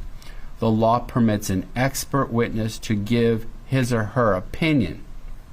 However, an expert's opinion is reliable only when given on a subject about which you believe him or her to be an expert. Like other witnesses, you may believe or disbelieve all or any part of an expert's testimony. It is entirely proper for a lawyer to talk to a witness about what testimony the witness would give if called to the courtroom. The witness should not be discredited by talking to a lawyer about his or her testimony. You may rely upon your own conclusion about the credibility of any witness. A juror may believe or disbelieve all or any part of the evidence or the testimony of any witness. Defendant not testifying. The Constitution requires the state to prove its accusations against the defendant. It is not necessary for the defendant to disprove anything, nor is the defendant required to prove his innocence. It is up to the state to prove the defendant's guilt by evidence. The defendant exercised a fundamental right by choosing not to be a witness in this case. You must not view this as an admission of guilt or be influenced in any way by his decision. No juror should ever be concerned that the defendant did or did not take the witness stand to give testimony in the case. Defendant's statements. A statement claimed to have been made by the defendant outside of court has been placed before you. Such a statement should always be considered with caution and be weighed with great care to make certain it was freely and voluntarily made. Therefore, you must determine from the evidence that the defendant's alleged statement was knowingly, voluntarily, and freely made. In making this determination, you should consider the total circumstances, including, but not limited to, whether, when the defendant made the statement, he had been threatened in order to get him to make it, and whether anyone had promised him anything in order to get him to make it. If you conclude the defendant's out-of-court statement was not freely and voluntarily made, you should disregard it. Rules for deliberation. These are some general rules that apply to your discussion. You must follow these rules in order to return a lawful verdict.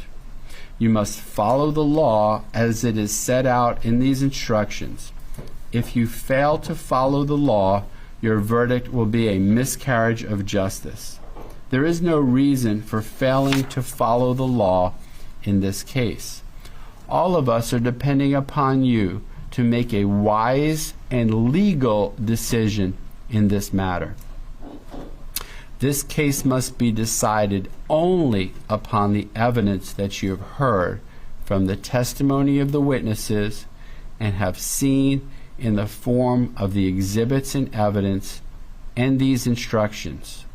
This case must not This case must not be decided for or against anyone because you feel sorry for anyone or are angry at anyone. Remember, the lawyers are not on trial. Your feelings about them should not influence your decision in this case. Your duty is to determine if the defendant has been proven guilty or not in accord with the law. And counsel, I'm striking that next sentence in this particular case. Whatever verdict you render, start over with that sentence. Little tongue twisters here. Whatever verdict you render must be unanimous. That is, each juror must agree to the same verdict. Your verdict should not be influenced by feelings of prejudice, bias, or sympathy. Your verdict must be based on the evidence and on the law contained in these instructions. Cautionary instruction. Deciding a verdict is exclusively your job. I cannot participate in that decision in any way. Please disregard anything I may have said or done that made you think I preferred one verdict over another. Verdict. You may find the defendant guilty as charged or guilty of such lesser included crimes as the evidence may justify, or not guilty. If you return a verdict of guilty, it should be for the highest offense on the verdict form for each count that has been proved beyond a reasonable doubt. If you find that no offense has been proven beyond a reasonable doubt, then of course your verdict must be not guilty. The verdict must be unanimous. That is, all of you must agree to the same verdict. Only one verdict may be returned as to each crime charged. The verdict must be in writing, and for your convenience, the necessary verdict form has been prepared for you. And tomorrow, after the arguments, I will show you the verdict form and explain it to you before I send it back with you for your use. Single defendant, multiple counts. A separate crime is charged in each count of the indictment, and although they have been tried together, each crime and the evidence applicable to it must be considered separately and a separate verdict returned as to each. A finding of guilty or not guilty as to one crime must not affect your verdict as to the other crime charged. I'm not going to start another trial while we're still in this one. The last instruction is submitting the case to the jury, which I'm going to do with you tomorrow. So after the arguments are concluded, I'm going to reread to you the few of the last pages here before I submit the case to you. That concludes the instructions at this time. Tomorrow we will reconvene at 8:45 in the morning, just as we did today. Remember, I cannot overly emphasize, you have not heard the arguments of the attorneys. Don't form any definite or fixed opinion about the merits of this case at this time. The same rules that govern your conduct remain in effect. Of course, in abundance of caution, please remember, avoid any exposure to any extrajudicial information. Don't talk to anyone.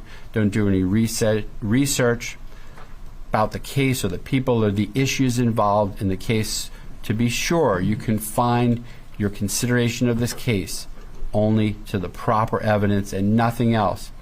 Avoid all of the media coverage of this case. With that, enjoy the rest of your day and your evening, and we'll see you tomorrow morning. Please leave your notes on your chairs.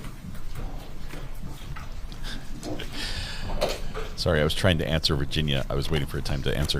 I'm not going to start another case while we're still in the middle of another one. It just gets really, really confusing, and we're constantly answering questions in chat. You realize the average person that watches this channel watches for about an hour a day. So we're constantly answering questions back and forth. Everyone's like, wow, I'm way above average. Yeah, well, that considers everyone who just clicks on the channel and clicks away as well. But if we do pick up another trial, or it might be one on Jury replay. has exited. On catch-up. Before we break, let's take a look at the verdict form as well, just to be sure there's no objections to that. Virginia, thanks for your super chat. I appreciate your support. Oh, yeah, I wanted to take out the form as to count 2. The state had put in. You guys are all way above a average. weapon, which doesn't apply to count 2, so I'm going to take that out. Okay. You remember that? Okay. And I also put unborn child in the language as to count 2, which fits the charge. It just said first-degree murder. It didn't say unborn child, so I have that as the count 2. And it is still September, so that's correct on the verdict form, right? And so right now the verdict form says what was that? We, the jury, find Jose Antonio. I'll get rid of the Antonio. That's all right. Yes. Do that also on the top there. Verdict form. We, the jury, find Jose Soto-Escalera as to count 1, select only one, guilty of first-degree murder as charged in the indictment, guilty of second-degree murder as a lesser-included offense, guilty of manslaughter as a lesser-included offense, or not guilty. If you find the defendant guilty as charged or guilty of any of the above, there's an error there, above lesser offenses. Let's edit it live. I'm adding a word there.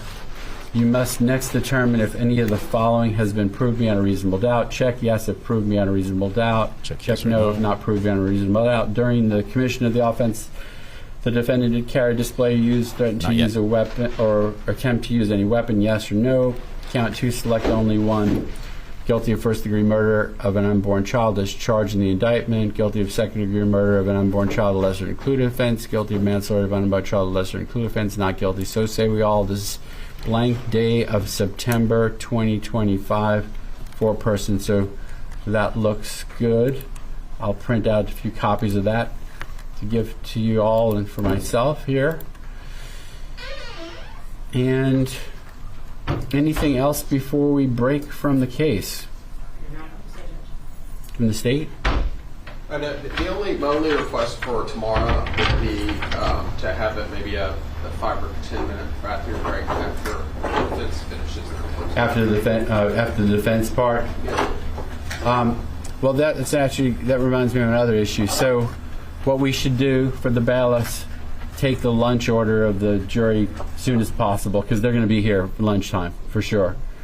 Are we still using the fruits and roots or whatever? Chick-fil-A. Oh, there you go. That's less offensive to the jurors than the other miserable food that we were offering them, like some kind of sprouts and something. So that's good. Let's take their order so that it's there and we get the lunch, because it's going to be right about lunchtime that we're going to submit the case to them. And as far as the bathroom break, that's perfectly fine. In fact, Miss Minton, if you want one after they get finished too, I'm just kind of giving you a wink and a nod, and we'll do that as well. All right, and so if there's nothing else, how about this? Maybe this is a good time to check over the evidence that we absolutely sure there's nothing going back that shouldn't. They've already locked it up. Oh, okay. Well, I mean, I'm open it back over. You can look in the box, because the box is really. And it's not going to take that long. I pull it. There's not that much. Just to avoid calamity, the items that are not fully admissible, you know, that we've done those. I forget 1/6 exactly, 170, 183. which are not going back to the jury. But if they did, is there any request for a laptop to go back to view other stuff? There's not, so we're kind of doubly safe. Even if it goes back accidentally, they can't view it anyway because they don't have electronic. Well, no, I take that back. The defendant's interview and the defendant's interview videos are going back there. Right, so we need to be extra cautious to make sure that those don't go back. And the other item that's not, just make sure the other items that are not into evidence do not go back into the jury room, because there's several that were marked that are not into evidence, right? Yeah. I'm going to strike that. You all caught that? That was good, Johnny, on the spot. The sentence that I said was, I decide the sentence. Well, no, well, Judge, why do we spend 2 weeks in death qualification? We're not supposed to have it in there. Yeah, right. So that was a good catch by me. I'll strike that and reprint the instructions for myself and for the jury. Defense is like halfway to the all door. All right, and then we'll be adjourned until tomorrow morning at 8:45. Thank you. That was funny. All right. Everyone's going to leave now. So tomorrow we have closings and then verdict watch. We have a little tiny, and by tiny I mean it might be over already, case that's happening. I know there's some other cases we can play catch up on, but we're going to wait on that until we're finished with this case. I don't want to start another long case and be going back and forth between the two as things happen. So let's see if we can go up to Thurston County, Washington, and see what's. Let's see. Thurston County Courts. I think it's in courtroom 4. Nope. Let's try 3. Nope. 2.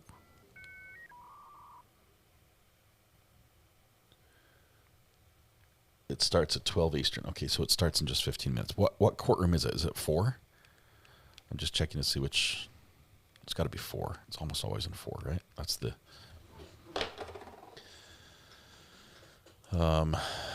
Josh is going to be courtroom 4. We have a small court. I think it's it might be a reckless driving trial that we're going to watch in this little break before we resume this trial. It's in Thurston 4. Okay, I'm on 4. We'll be watching. We've got a few minutes before that starts. So short jury trial. They did jury selection, I believe, yesterday, which I think the video's gone. Not that we want to watch all of their jury selections, but they're sort of fun occasionally. Yeah, we'll have to catch this one live, which we'll do. Not a problem.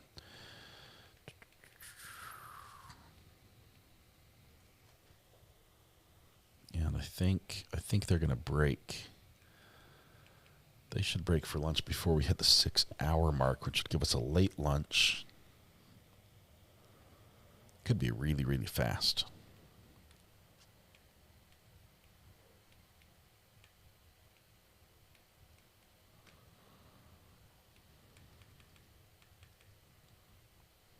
Okay.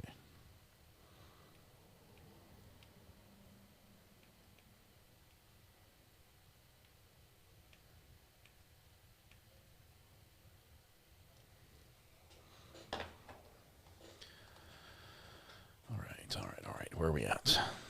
Where are you guys at? Oh, you're right here with me. Welcome. Good to have you here.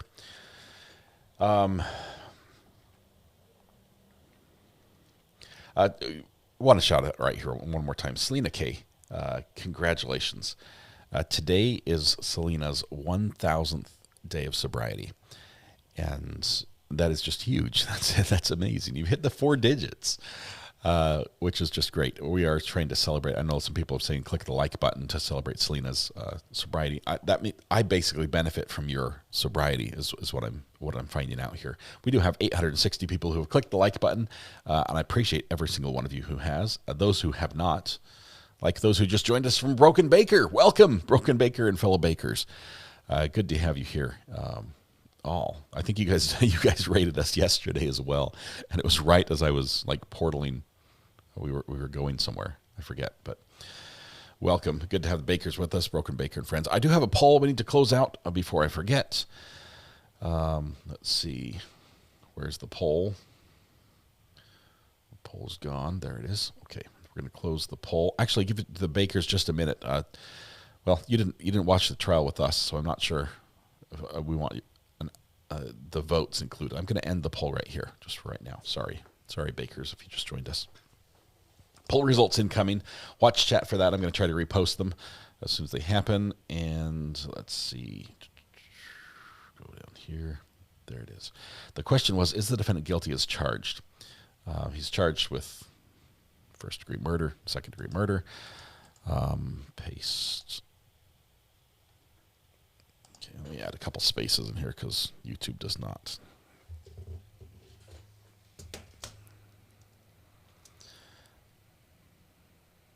We had a tiny bit of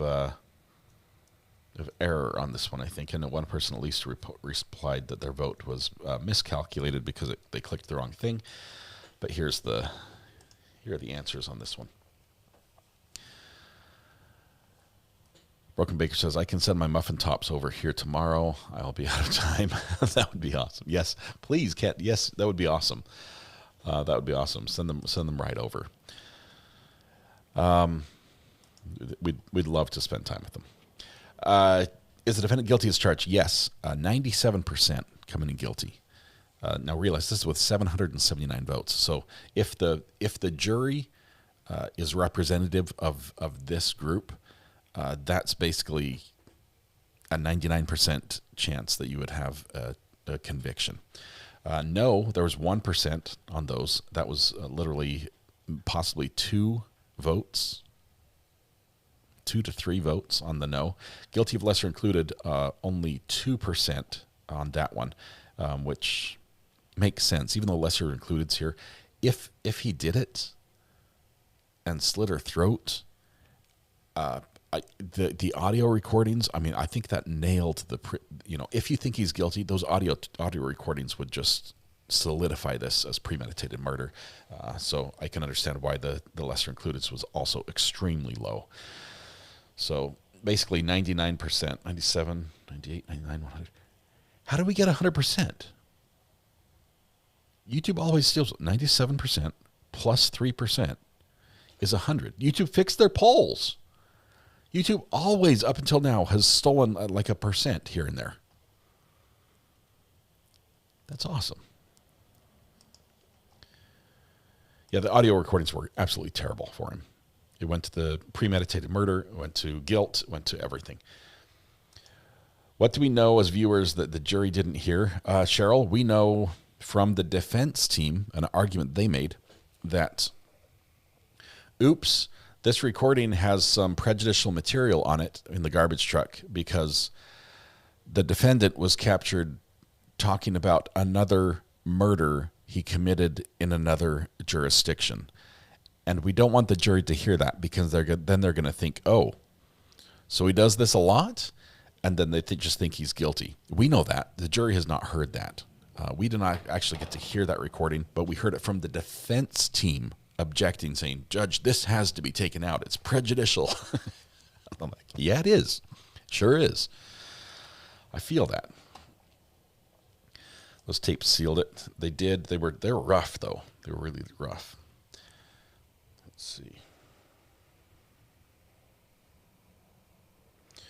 Josh has an update on the Thurston County trial, which we might be going to here in just a minute. Jury selection yesterday. Only 2 state witnesses. Not sure if the defense will put up a witness. Emily Fogelman is charged with 1 count of reckless driving and 1 count of reckless endangerment. And that's where we're going to go. So it's a light trial to fill in a little bit of time this afternoon. Will you demonstrate lesser included for the chatters who weren't here last year? Twubble, I don't have enough candy bars. I should probably, this is a great idea, I should probably keep on hand at all times sufficient candy bars of the right brand and size, which has to be sizable so you can see it. So that anytime I'm asked this question, I can be like, it's a good thing you asked. Let me pull out some candy bars and eat 4 candy bars in front of you. It's probably terrible for my diet. It is a business. 100% I'm writing this thing off. I would send this receipt to the accountant without batting an eyelid. This is basically the idea behind a lesser included is that, and we heard it pretty clearly as the judge called this out. We start with the capital murder, first-degree murder, and then second-degree murder, and then all the way down to manslaughter. As that with each lesser included, the top charge has all the elements. You have to have premeditated murder. No reason. You killed this person. You planned it out. You carried it out. It was heinous. It was atrocious. It was cruel. Everything. As you start taking some of those elements away, say like for instance the premeditated, once it was just like it was a response. He didn't plan on it. There was no. It was just in the moment he made the decision. That's not the highest level of premeditated murder, necessarily. It can be argued that it was because of how long an instant decision occurs in your head and things like that. But all the way down to accidental murder, oops, I was driving my car. I had no idea that he was standing there in front of me while I was revving the engine and switching into gears and gunning at 150 yards before I hit him. It was an accident. There are lesser and lesser charges there. So a lesser included is a charge that is very similar to the larger charge, carries a lighter penalty because it's not as serious a crime, and the requirements, the elements that the prosecution has to present to prove the case are also easier or lighter. They don't have to prove as much. I've got a call coming in. Hang on. Call from Grendel. Grendel, this is RA. How are you doing? Good. How are you? I'm doing fabulous. What's on your mind today? Okay, so with the jury instructions, it made me question something. I missed the first day of trial. So, did they have a body for this case, or? Yes. Okay, so my question is, he stated in the audio that he was going to dump the body in the quarry, and that she had disappeared. She typically disappears for 2 to 3 days. Mm-hmm. So he would have like that period of time before she was going to be reported missing. So where was the body found? I guess that they found her so fast. Yeah, Grendel, you raise a great question, and it's part of the confusion that came from these audio recordings. Is the audio recording is not just a one-time, this is what I'm going to do, and then he does it. He's talking it over, right. and he's sort of like bouncing ideas off his buddy, right? And it starts I know out with he went back and forth between stabbing and shooting and stuff like that. He's got the gun. And it might have been a gun that he hit her with. I don't know, but or strangle her. Yep. He's got these ideas. He starts off with, dump it in the quarry. We'll never know. But then he's like, I could do it here. I could do it there. As they're driving the route, right? The truck driving the garbage truck. He's like, I could do it here. I could dump her. And then he finds this spot. He's like, no, this is the spot. This is the one. I'm going to dump her here. Nobody ever goes along here. No one's going to find her. I think he meant, like in his head, he thought it would be more concealed than it was, and it definitely at night.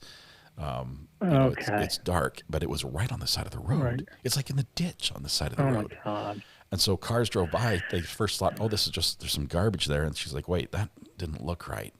And she went back and looked at it, and it was a person. It's wise. Okay. So thanks for the clarification, because I was getting a little confused with that.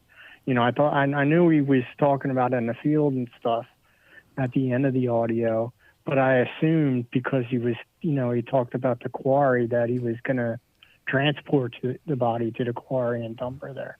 Yeah, I think he panicked, possibly because there was a car that came along that road.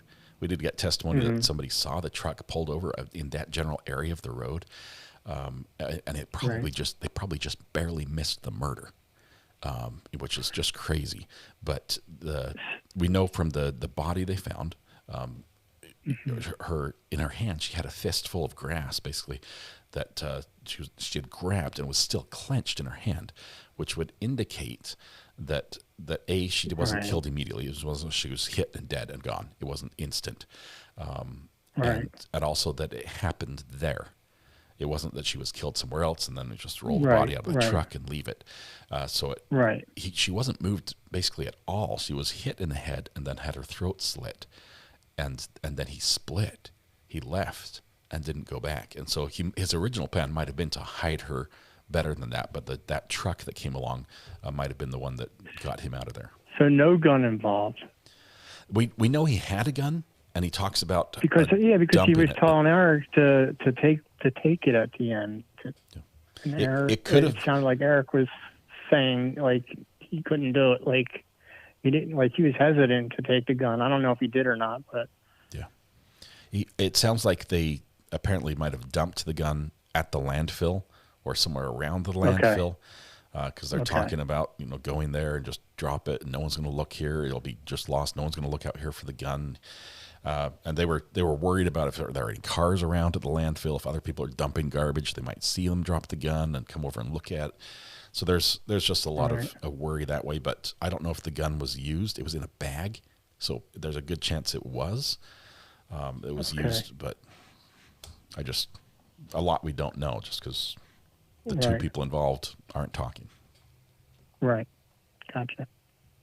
Okay. Great I questions. Appreciate the clarification. Grandel, call anytime. Appreciate the questions. All right. All right. We'll see you. Have a great one. You too. See you, chat. Bye. Bye, Mods.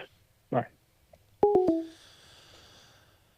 Update: Florida's Jose Soto-Escalera case. Both the prosecution and defense have rested their case in chief. I'm going to pin this one, Josh, as we wait just a couple more minutes. Actually, the trial should be starting right now. Let's see if we can get...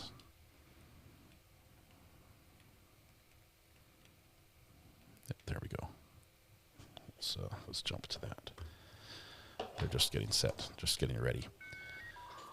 We're going to jump to this little trial. This defendant we're seeing there on center screen as we wait for the court to begin is charged with reckless driving. This is our Thurston County Holiday in Court, which we love. It's a fun one. It's going to be quick. Probably might even be done before lunch. The longest part of this trial is going to be jury instructions, which I think the initial instructions have already taken place. The jury was picked yesterday. They're seated. I think we're waiting for them to come in, waiting for the judge right now. But tomorrow we're going to have the closings in the Jose Soto-Escalera case. All right. Our favorite court carpet. This stuff is just glued down. It's just tiles of carpet glued down. It's as industrial, corporate, cheap carpet as you can get. The reason why they use those tiles is because if something gets damaged, they can just pull one up and replace it, glue a new one down. They had that where I worked for the federal government as well. The carpet deserves the Washer Rug YouTube channel treatment. I love those YouTube channels. What's terrible is I know I've got some rugs in my house that would probably qualify for like, hey, wait till you see how different this one is. Yeah, I've got some rugs that probably need some good cleaning. This is the Thurston County trial case. I'm not going to restart the live stream. We're just going to keep it going. We'll stop it before we hit the 6-hour mark, which means we've got about 2.5 hours. Man, should we reset it? I think I might have to bounce us over. I can portal and just do a quick portal. Yes. Oh, no. Thank you. I Nope, apologize. I didn't realize that was to me. No, you're good. I just assumed that was the judge. So.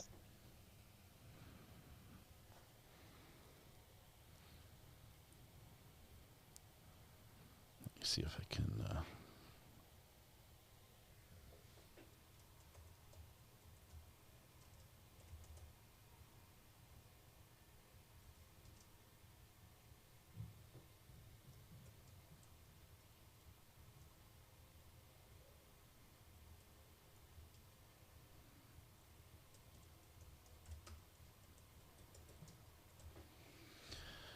Okay, let me see.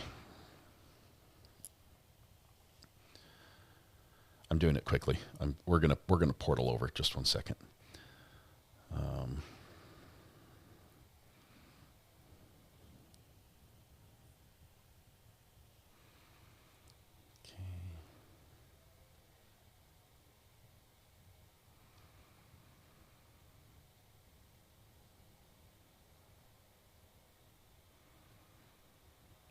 Right.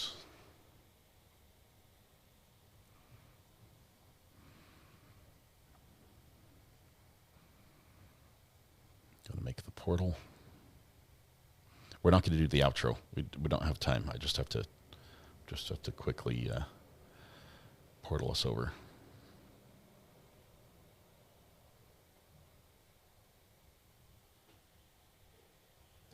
So I'm going to pause right here.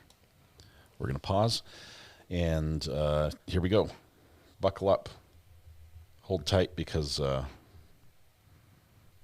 about to jump. Everyone grab your portal buddy. Stare into the light.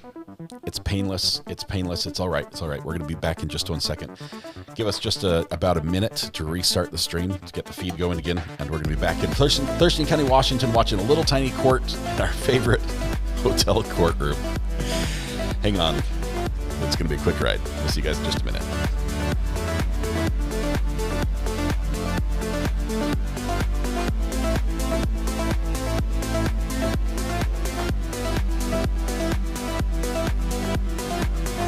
Thank you, sir. You're my new best friend.